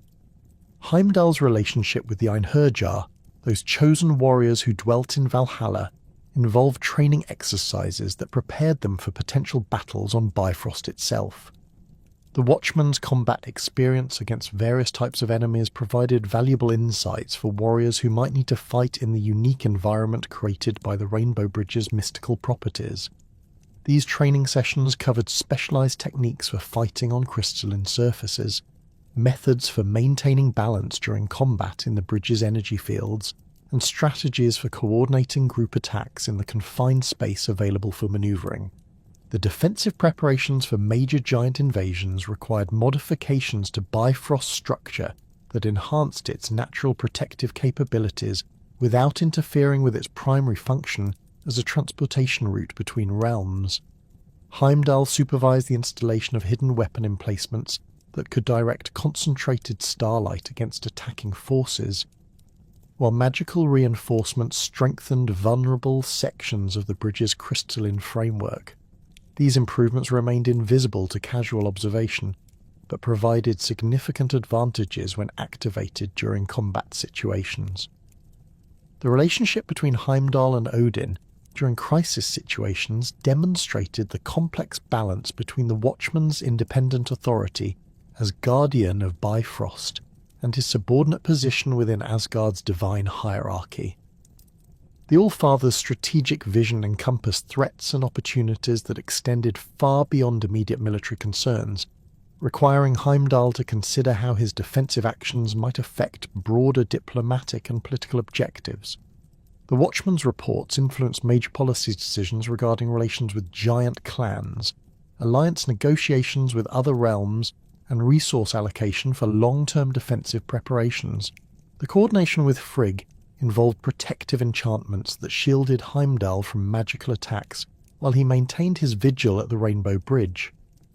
The Queen of Asgard's mastery of defensive magic complemented the Watchman's physical capabilities, creating layered protection that addressed both conventional weapons and supernatural threats. Her spells also enhanced Heimdall's existing abilities during periods of heightened alert, temporarily increasing his sensory range and improving his resistance to fatigue during extended combat operations. The collaboration with Thor required careful coordination of their respective combat styles and tactical preferences. The Thunder God's preference for direct confrontation complemented Heimdall's more methodical approach to threat assessment and response, their combined efforts creating a defensive system that could address both subtle infiltration attempts and massive frontal assaults. Training exercises between the two gods developed coordination techniques that maximized their effectiveness when fighting together while maintaining their individual strengths and capabilities. The intelligence network that supported Heimdall's surveillance activities extended throughout the 9 realms, incorporating information from various sources that provided context for observed giant activities. Diplomatic contacts in neutral realms reported on giant movements through their territories, while merchant networks provided intelligence about unusual trade patterns that might indicate military preparations. The ravens Hugin and Munin contributed aerial reconnaissance that complemented Heimdall's ground-based observations, their ability to travel quickly between realms providing updates on rapidly developing situations. The analysis of giant tactical evolution revealed their adaptation to previous encounters with Asgardian defences, demonstrating intelligence and learning capabilities that required constant adjustment of defensive strategies. Giant forces incorporated lessons learned from failed invasion attempts, developing new approaches that addressed previously successful defensive measures. This tactical evolution forced Heimdall to continuously refine his surveillance methods and defensive preparations, ensuring that Asgard's security measures remained effective against increasingly sophisticated threats. The psychological warfare employed by giant forces included attempts to undermine Heimdall's vigilance through false alarms and deceptive activities designed to exhaust his attention and resources. These operations involved creating the appearance of major military preparations while concealing actual invasion plans, forcing the Watchman to maintain high alert levels for extended periods without clear resolution. The giant's understanding of Heimdall's sense of duty led them to exploit his unwillingness to ignore potential threats, even when their probability seemed low. The development of countermeasures against giant deception tactics required Heimdall to refine his analytical capabilities and develop more sophisticated methods for distinguishing genuine threats from deliberate misdirection. His experience with various types of giant operations enabled him to identify patterns that revealed the difference between authentic military preparations and elaborate deceptions. This analytical expertise became crucial for maintaining effective defense while avoiding the exhaustion that could result from responding to every apparent threat with maximum alertness. The seasonal patterns of giant activity reflected their adaptation to cosmic cycles and weather conditions that affected military operations across the 9 realms. Heimdall's long-term observations revealed that major invasion attempts typically occurred during specific times of year, when environmental conditions favoured giant forces while creating challenges for Asgardian defenders. Understanding these patterns enabled more efficient allocation of defensive resources and better preparation for periods of heightened threat levels. The technological arms race between Asgardian defences and giant offensive capabilities drove continuous innovation in weapons and tactics on both sides of the conflict. Heimdall's observations of new giant weapons led to development of countermeasures that neutralised their advantages, while giant intelligence gathering about Asgardian defensive improvements prompted them to develop new approaches to overcome enhanced security measures. This ongoing competition required constant vigilance and adaptation from both sides, creating a dynamic security environment that challenged conventional defensive thinking. The weight of prophetic knowledge pressed upon Heimdall's consciousness with increasing intensity as the cosmic cycles progressed toward their inevitable conclusion. His unique position at the intersection of all 9 realms granted him access to the streams of fate that flowed through Yggdrasil's roots, carrying whispers of future events that would culminate in Ragnarok, the twilight of the gods. Unlike other members of the Aesir, who received fragmentary visions or cryptic warnings from the Norns, Heimdall's supernatural senses allowed him to perceive the approaching end times with crystalline clarity that encompassed both the broad sweep of cosmic destruction and the specific details of his own role in the final battle. The prophetic visions began manifesting during Heimdall's early centuries as guardian of Bifrost, initially appearing as fleeting glimpses of possible futures that flickered at the edges of his enhanced perception. These early manifestations resembled distant lightning illuminating a storm-darkened landscape, revealing momentary images of burning halls, clashing armies, and cosmic forces locked in ultimate conflict.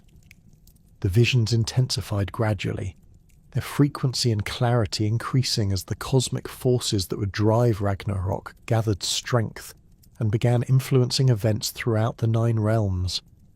The mechanism through which Heimdall received these prophetic insights stemmed from his connection to the primordial ocean through his 9 mothers, the wave maidens who embodied the sea's eternal memory of all events that had occurred since creation's dawn.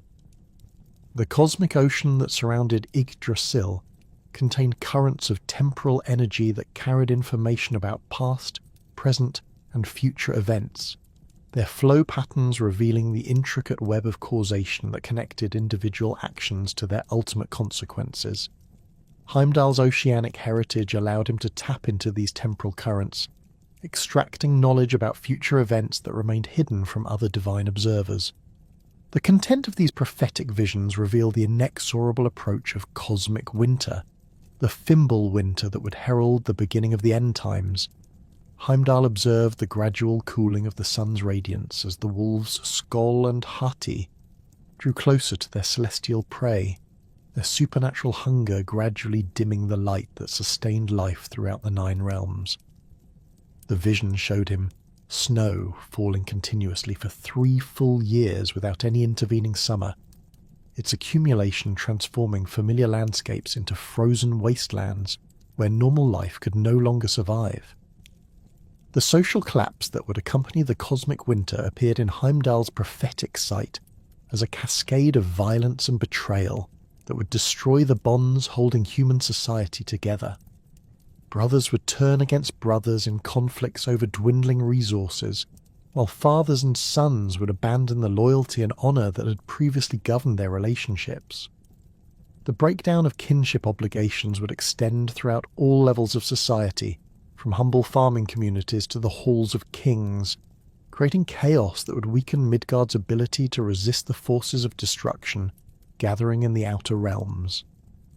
The supernatural threats that would emerge during the end times revealed themselves to Heimdall's prophetic vision with particular vividness, as his role as guardian would bring him into direct contact with many of these apocalyptic forces. He observed the breaking of Fenrir's bonds, the monstrous wolf's liberation from the chains that currently held him prisoner on the island of Lyngvi. The vision showed the beast's enormous jaws opening wide enough to encompass the distance between earth and sky, his lower jaw resting on the ground while his upper jaw pressed against the heavens, saliva from his mouth forming rivers that would flood entire regions. The emergence of Jormungandr from the ocean depths appeared in Heimdall's visions as a cataclysmic event that would poison the very air with the serpent's venomous breath. The world serpent's thrashing movements would generate tidal waves that swept across all coastlines, destroying coastal settlements and carrying the sea far inland to flood areas that had never before experienced such inundation. The creature's massive coils would churn the ocean into a frothing maelstrom that made navigation impossible, cutting off trade routes and isolating communities that depended on maritime commerce for survival. The prophetic knowledge of Surtur's role in the final conflagration burned in Heimdall's consciousness like an eternal flame, revealing the fire giant's destined function as the agent of cosmic purification.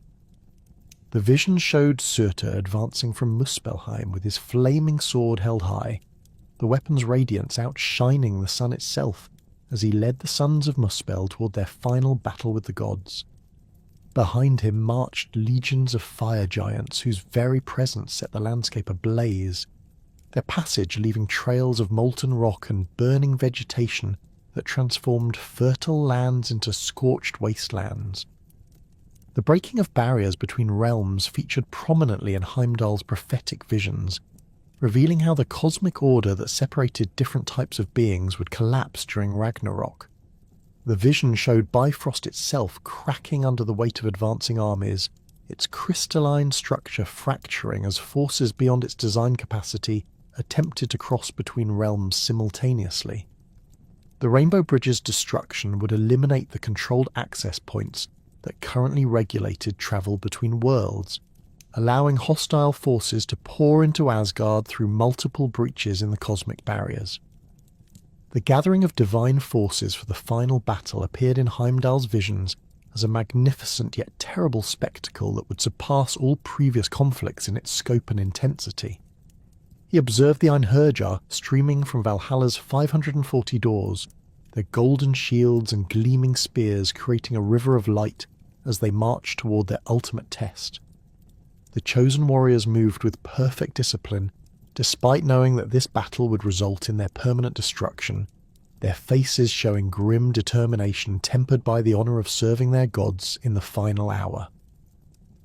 The specific details of Heimdall's own fate in the coming battle revealed themselves with painful clarity through his prophetic sight. The vision showed him locked in mortal combat with Loki, their conflict representing the ultimate confrontation between order and chaos, loyalty and betrayal, cosmic duty and selfish ambition. The battle would take place amid the burning ruins of Asgard, their weapons clashing while the very foundations of divine civilization crumbled around them. Both combatants would fight with desperate intensity, knowing that their mutual destruction was inevitable, yet refusing to yield in their final confrontation. The prophetic visions revealed the broader significance of this destined duel, showing how the conflict between Heimdall and Loki, embodied fundamental tensions that had shaped cosmic development since creation's earliest moments. Their battle would resolve questions about the nature of divine authority, the limits of acceptable behaviour among the gods, and the price of maintaining cosmic order against the forces of chaos. The outcome would demonstrate that even divine beings must accept responsibility for their choices, with both loyalty and betrayal ultimately receiving their appropriate rewards. The signs and portents that would herald Ragnarok's approach became increasingly apparent to Heimdall's supernatural senses as cosmic conditions shifted toward their apocalyptic conclusion. His enhanced hearing detected subtle changes in the cosmic harmony that had maintained universal stability since Yggdrasil's roots first drew nourishment from the wells of wisdom and fate. The world tree's leaves rustled with unnatural sounds that spoke of approaching winter, while its branches creaked under stresses that had never before affected the cosmic axis. The behaviour of animals throughout the Nine Realms provided additional confirmation of approaching catastrophe, their instinctive responses to changing cosmic conditions serving as early warning signs that Heimdall learned to interpret with increasing accuracy. Birds altered their migration patterns in ways that defied seasonal cycles, while predators abandoned their normal hunting territories to seek refuge in areas that offered no apparent advantages. Domestic animals displayed increasing nervousness and aggression, their behaviour reflecting the cosmic tensions that were building toward explosive release. The astronomical omens visible from Heimdall's position at Himinbjorg revealed the approaching disruption of celestial order that would culminate in the sun and moon's destruction. His observations tracked the gradual acceleration of the wolves that pursued these celestial bodies, their supernatural speed increasing as they drew closer to their prey. The aurora borealis displayed unusual colours and patterns that indicated fundamental changes in the cosmic forces that generated these atmospheric phenomena, while meteor showers increased in frequency and intensity as debris from collapsing cosmic structures rained down upon the Nine Realms. The responsibility for recognizing and interpreting these prophetic signs weighed heavily upon Heimdall's consciousness, as his unique position made him the primary source of intelligence about Ragnarok's approach. His reports to Odin provided crucial information that influenced strategic planning for the final battle, while his warnings to other gods allowed them to prepare for their individual roles in the coming conflict. The burden of this knowledge created a profound sense of isolation, as Heimdall alone possessed complete understanding of the catastrophe that awaited divine civilization. The preparation of Gjallarhorn for its ultimate purpose required careful attention to the instrument's mystical properties and cosmic significance. Heimdall's prophetic visions revealed the specific moment when the horn's blast would signal the beginning of Ragnarok, its sound resonating across all 9 realms simultaneously to alert every conscious being to the final battle's commencement. The horn's call would serve multiple functions, summoning divine warriors to their positions, while also announcing the end of the current cosmic age and the beginning of the destruction that would clear the way for renewal. The testing and calibration of Gjallarhorn's capabilities became an ongoing responsibility as Heimdall prepared for its prophesied use. The horn's mystical construction allowed it to produce different types of calls that conveyed specific information to different audiences, its sound carrying layers of meaning that could communicate complex messages across vast distances. The Watchman's practice sessions with the instrument ensured that he could produce the precise call required to fulfill the prophecies, while also maintaining his ability to use the horn for its current warning functions. The coordination between Heimdall's prophetic knowledge and Asgard's military preparations required careful balance between revealing necessary information and avoiding panic that might undermine defensive effectiveness. His intelligence about specific threats allowed military planners to develop appropriate countermeasures, while his insights into enemy capabilities guided weapon development and tactical training. The challenge lay in preparing for a battle that was destined to result in defeat, while maintaining the morale and determination necessary for the gods to fulfill their cosmic responsibilities. The relationship between prophetic knowledge and free will created philosophical tensions that affected Heimdall's understanding of his role in the approaching catastrophe. His visions revealed the broad outlines of future events with considerable certainty, yet individual choices and actions could still influence specific details within the predetermined framework. This understanding allowed him to maintain hope that proper preparation might minimize the destruction while accepting the inevitability of the cosmic cycle's completion. The accumulation of prophetic knowledge over centuries of observation created a comprehensive understanding of Ragnarok's causes and consequences that extended far beyond simple prediction of future events.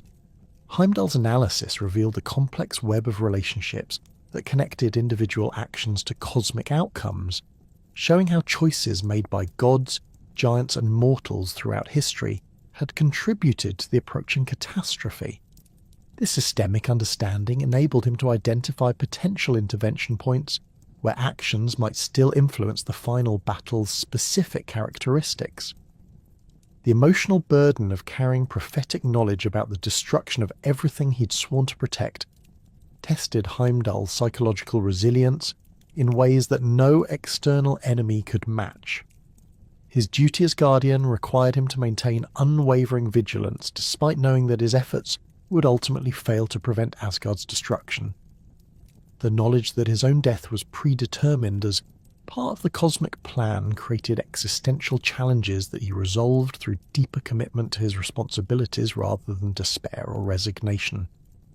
The communication of prophetic warnings to other gods required careful consideration of their psychological readiness to accept unwelcome information about their fates. Heimdall's approach varied according to each recipient's personality and role in the coming conflict, providing Thor with tactical intelligence about specific opponents while offering Frigg more general insights about the cosmic forces that would shape the final battle. His warnings served to prepare rather than discourage, focusing on how knowledge of future events could guide present actions toward optimal outcomes. The integration of prophetic knowledge with practical defensive planning created new approaches to threat assessment that considered both immediate dangers and their long-term implications for Ragnarok's timeline. Heimdall's analysis of current giant activities included evaluation of how these actions might accelerate or delay the final battle's onset, while his surveillance of cosmic conditions tracked the accumulation of factors that would trigger the end times. This comprehensive approach enabled more effective resource allocation and strategic decision-making during the crucial period preceding the final conflict. The prophetic threads that had woven themselves through Heimdall's consciousness for millennia finally converged into the terrible reality of Ragnarok's dawn.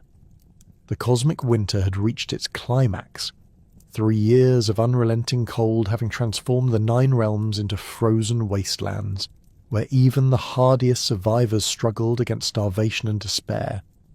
The wolves, Skoll and Hati, had finally caught their celestial prey, plunging the cosmos into a twilight that would never again give way to dawn.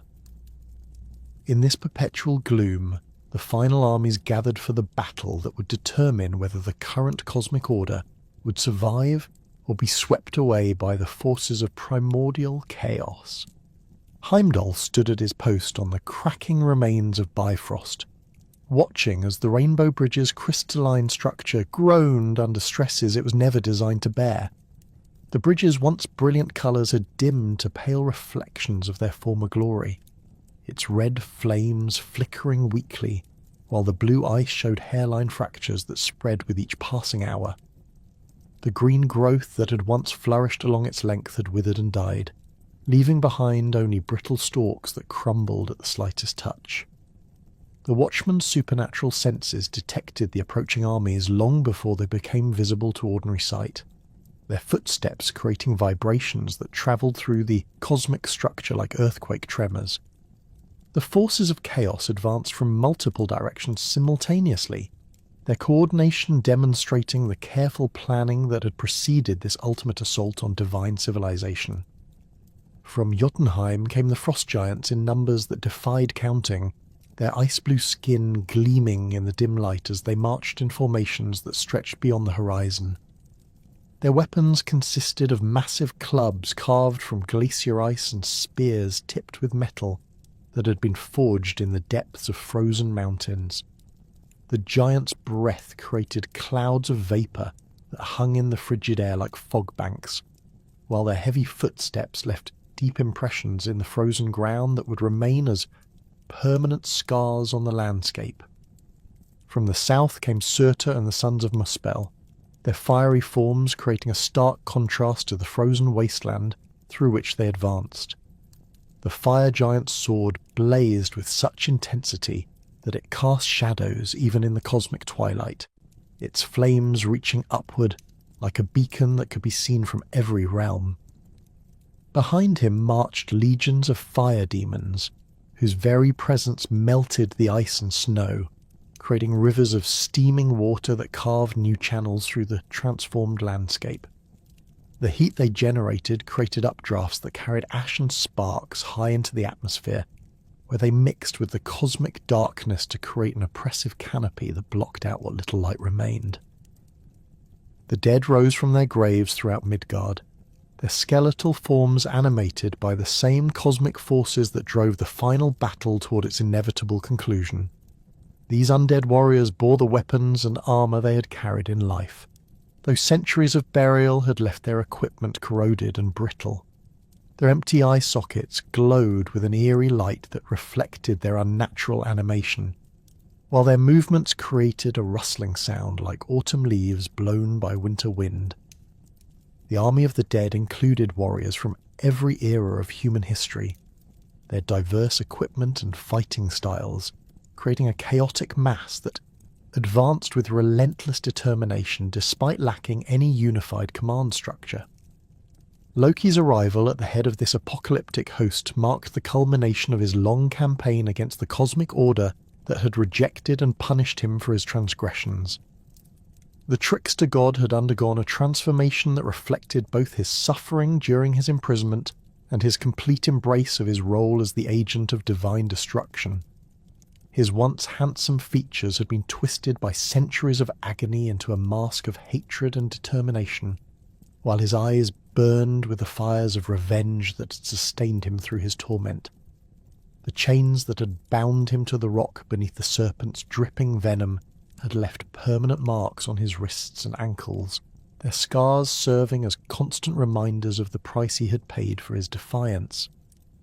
The sight of his former companion leading the forces of chaos struck Heimdall with a complex mixture of emotions that transcended simple anger or fear. The Watchman remembered their earlier encounters, from the theft of Brisingamen to various schemes and pranks that had characterized their relationship during more peaceful times. The transformation of that complex relationship into this final confrontation represented the ultimate failure of divine society to maintain unity among its members, a failure that would now be paid for with the destruction of everything they had built together. Loki's approach to Bifrost demonstrated both his intimate knowledge of the bridge's structure and his determination to face Heimdall in single combat, rather than simply overwhelming the Guardian with superior numbers. The trickster god ordered his forces to halt at a distance that would prevent them from interfering in the personal duel that cosmic fate had decreed must take place between the two gods.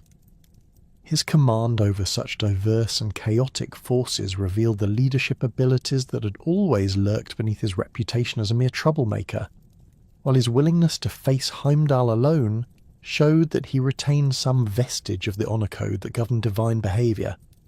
The moment of recognition between the two gods carried the weight of all their shared history and the knowledge of what their confrontation would mean for the cosmic order.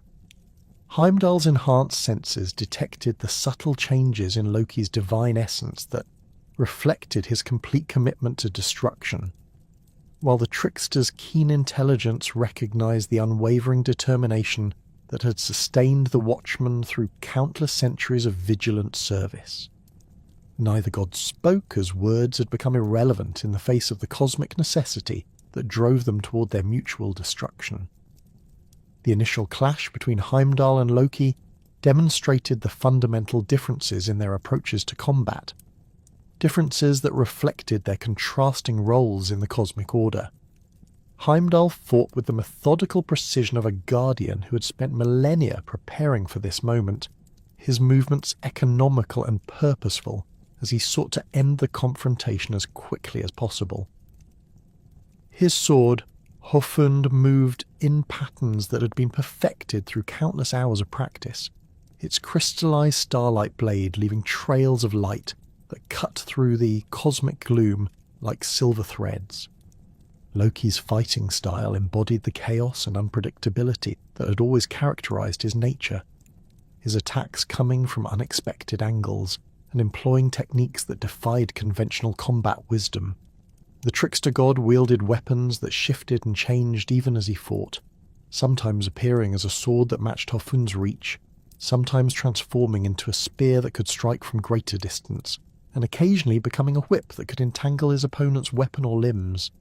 His mastery of illusion magic created multiple false images that forced Heimdall to rely on his supernatural senses to distinguish the real attack from deceptive feints. The battle's intensity increased as both gods committed their full power to the confrontation, their divine energies creating effects that rippled throughout the surrounding cosmic structure.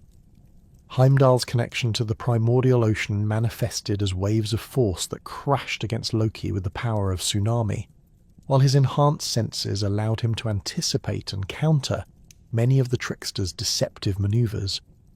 The Watchman's centuries of experience defending Bifrost had taught him to fight effectively, even when outnumbered or facing opponents with superior magical abilities, skills that served him well against Loki's constantly shifting tactical approach.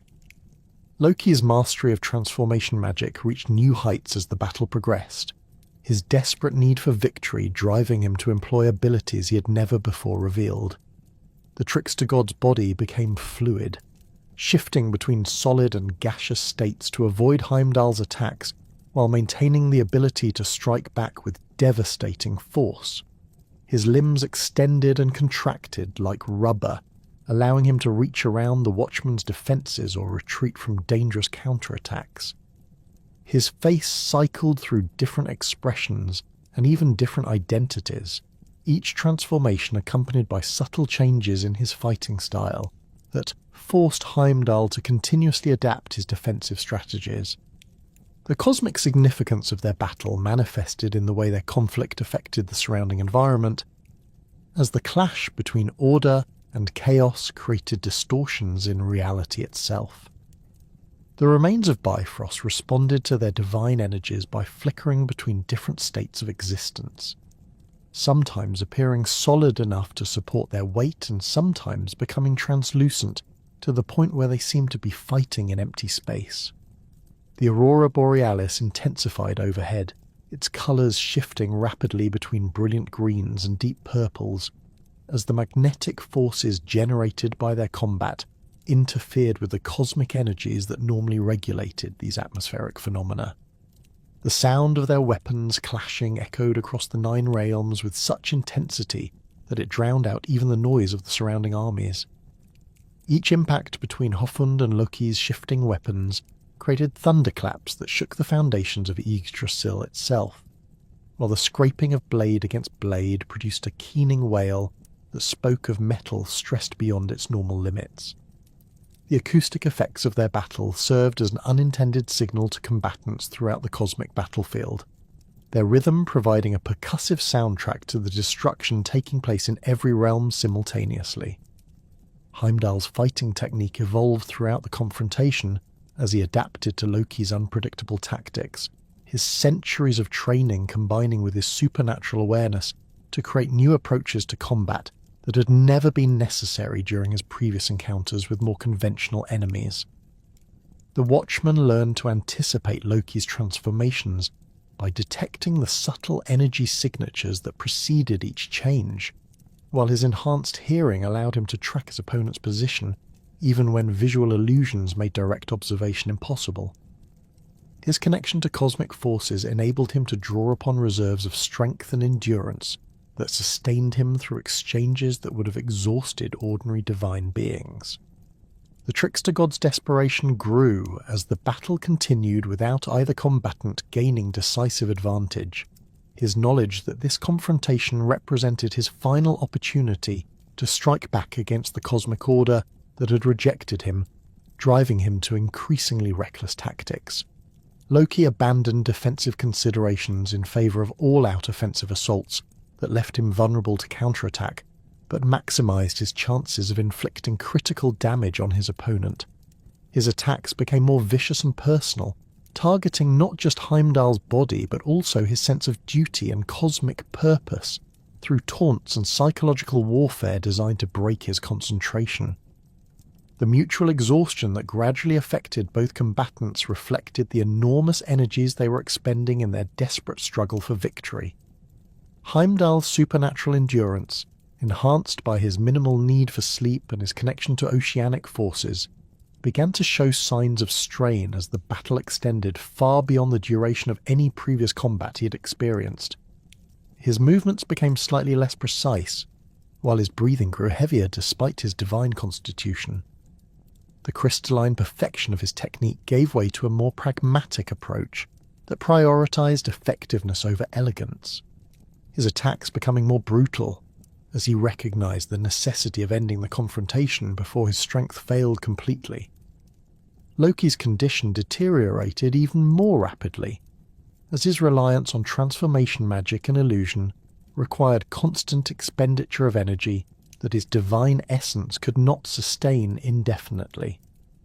The trickster god's shape-shifting abilities began to fail at crucial moments, his weapons reverting to their basic forms when he most needed their enhanced capabilities.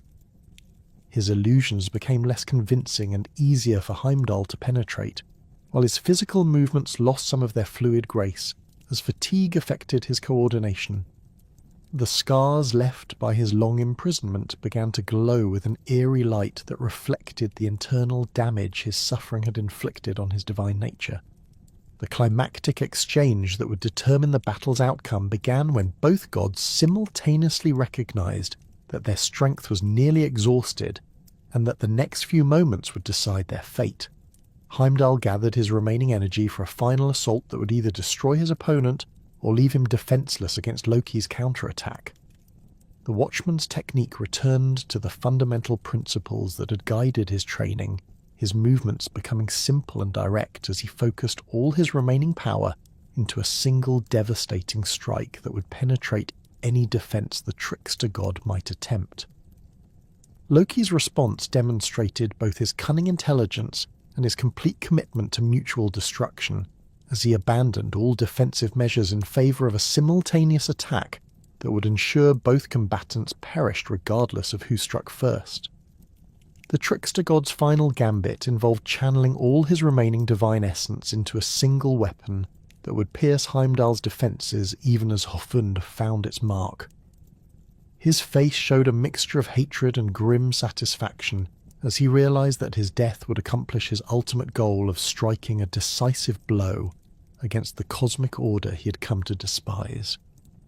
The final moment of their confrontation occurred in the space between heartbeats, as both gods committed to attacks that would result in their mutual annihilation. Heimdall's blade found its target with the precision that had characterised his service as guardian of Bifrost, while Loki's weapon struck with the desperate fury of someone who had nothing left to lose.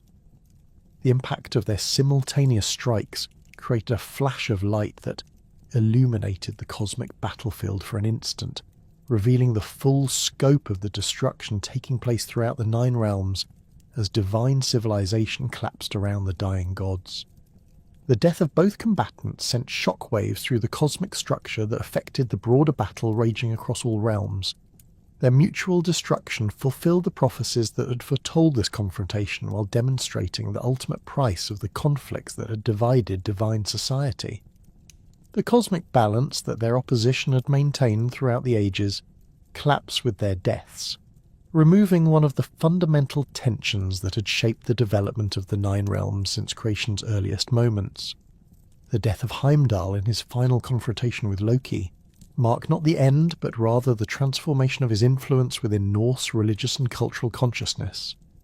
Archaeological evidence from across Scandinavia reveals that the white god's worship extended far beyond the literary sources that have survived to modern times, with material remains indicating sophisticated cult practices that honoured his role as guardian and divine protector.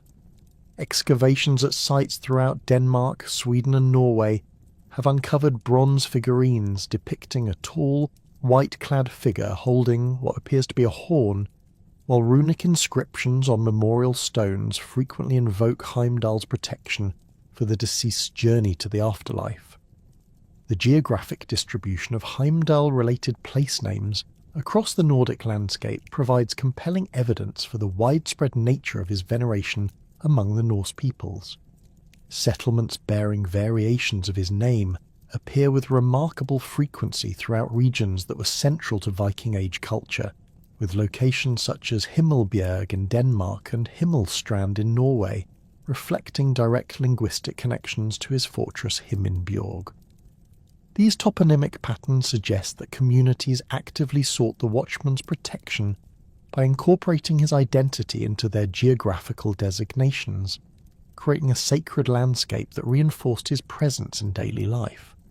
The archaeological record reveals that Heimdall's cult practices often centred around elevated locations that provided commanding views of surrounding territories, mirroring his position at the Rainbow Bridge's terminus.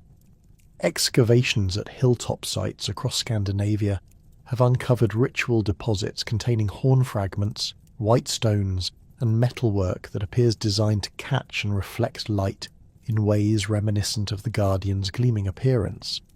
These material remains suggest ceremonial activities that emphasize vigilance and protection, with worshippers gathering at dawn and dusk to perform rituals that honored Heimdall's eternal watchfulness.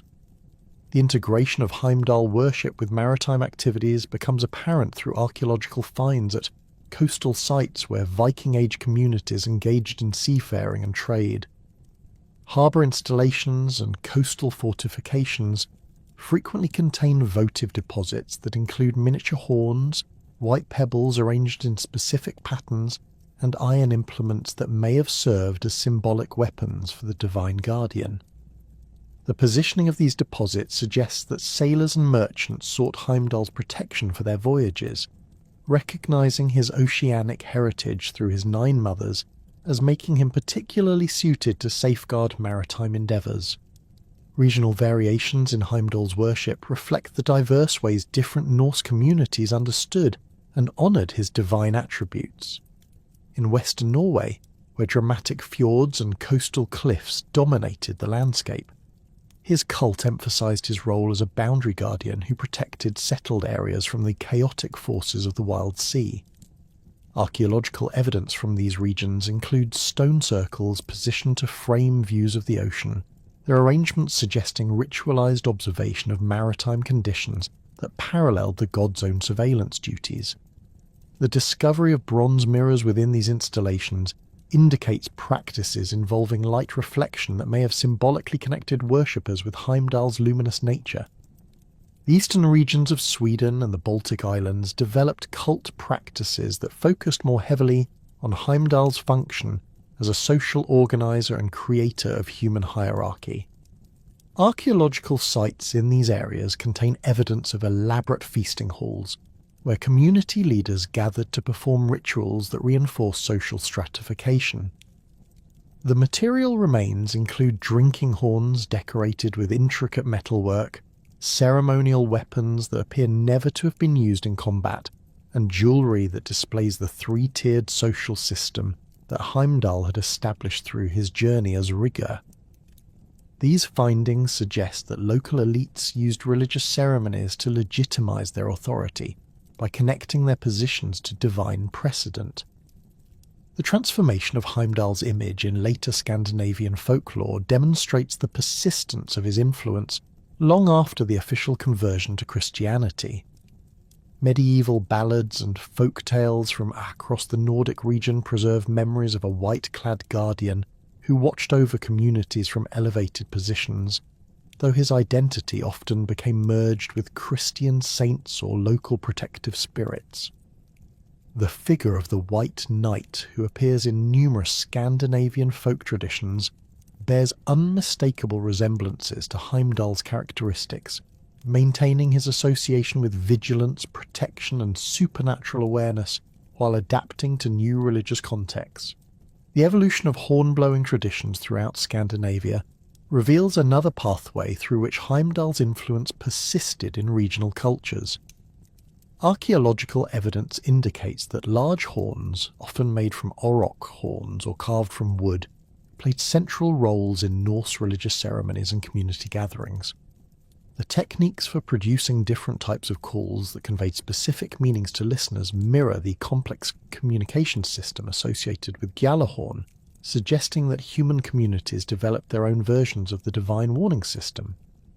Medieval sources describe horn calls that could summon entire regions to assembly or alert scattered settlements to approaching dangers, practices that maintain the functional aspects of Heimdall's cosmic role within human society.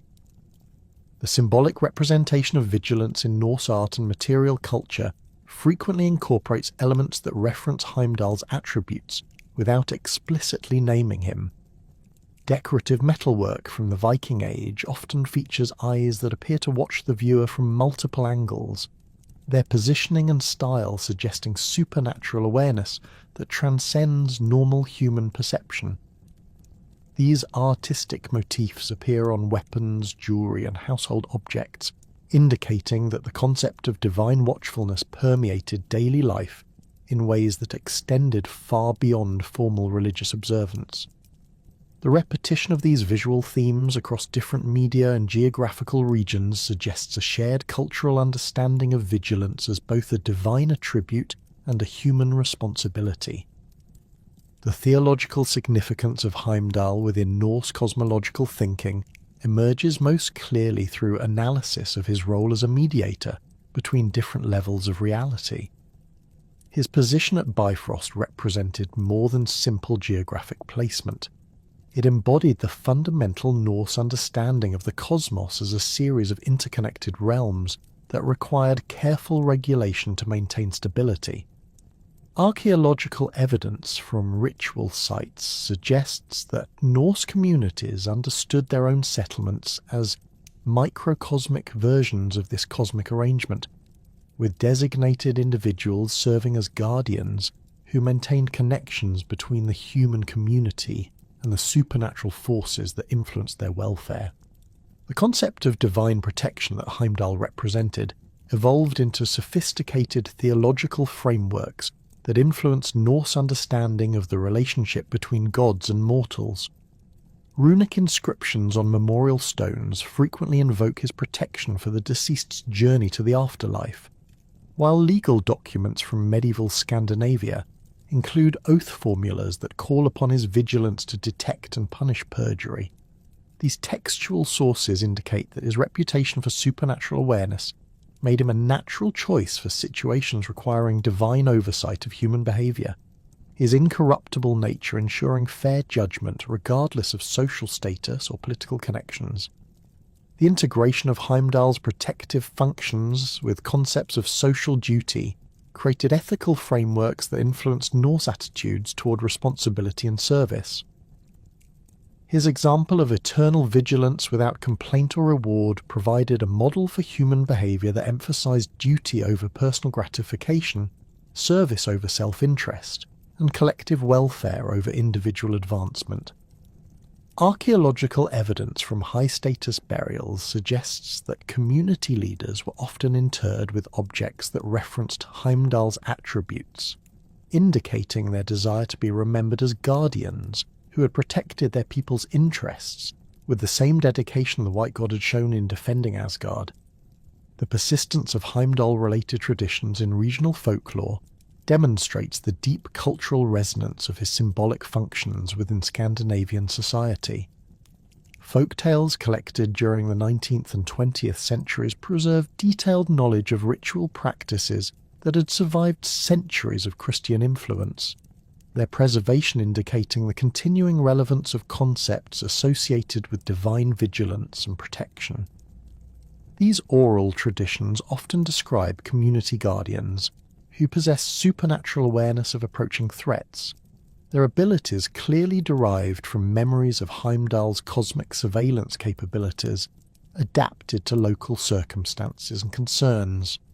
The influence of Heimdall's social organising function extended into medieval Scandinavian legal and political structures through the persistence of three-tiered social hierarchies that reflected his creation of human class distinctions during his journey as Rigr. Legal codes from medieval Norway, Sweden and Denmark preserve explicit recognition of social categories that correspond closely to the thrall, free farmer and noble classes established through his divine intervention. The theological justification for these social arrangements frequently referenced divine precedent, suggesting that community leaders understood their hierarchical systems as reflections of cosmic order rather than mere human conventions.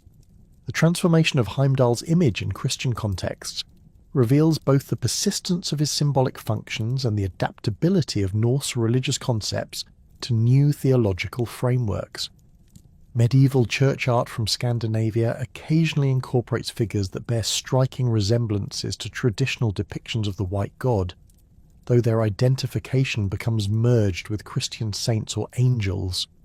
The retention of his essential characteristics, vigilance, protection and luminous appearance within Christian iconography suggests that his symbolic functions remained relevant even as the specific mythological context changed. The archaeological evidence for Heimdall's cult practices provides insights into the daily religious life of Norse communities that complement and sometimes contradict the literary sources that have shaped modern understanding of Norse mythology. Material remains indicate that his worship was more widespread and systematic than the surviving texts suggest, with evidence for regular ceremonial activities that maintained community connections to his protective influence. The discovery of specialized ritual objects at sites throughout Scandinavia indicates that his veneration involves sophisticated practices that require dedicated religious specialists and significant community resources. The regional variations in Heimdall-related archaeological finds reflect the diverse ways different Norse communities adapted his worship to local conditions and concerns. Coastal communities emphasized his oceanic heritage and protective functions related to maritime activities, while inland settlements focused more heavily on his role as a boundary guardian who protected agricultural areas from wild forces. Mountain communities developed cult practices that emphasized his elevated position and supernatural vision, using hilltop sites for ceremonies that symbolically connected participants with his cosmic surveillance capabilities.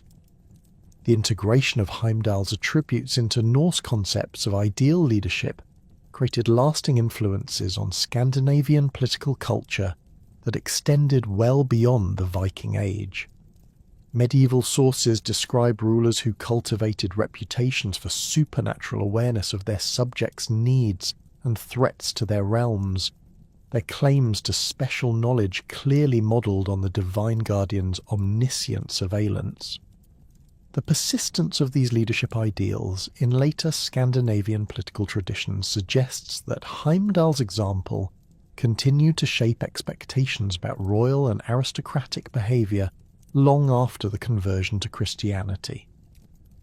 The theological implications of Heimdall's role as a bridge between divine and mortal realms influenced Norse understanding of the relationship between cosmic order and human society in ways that shaped both religious practice and social organisation.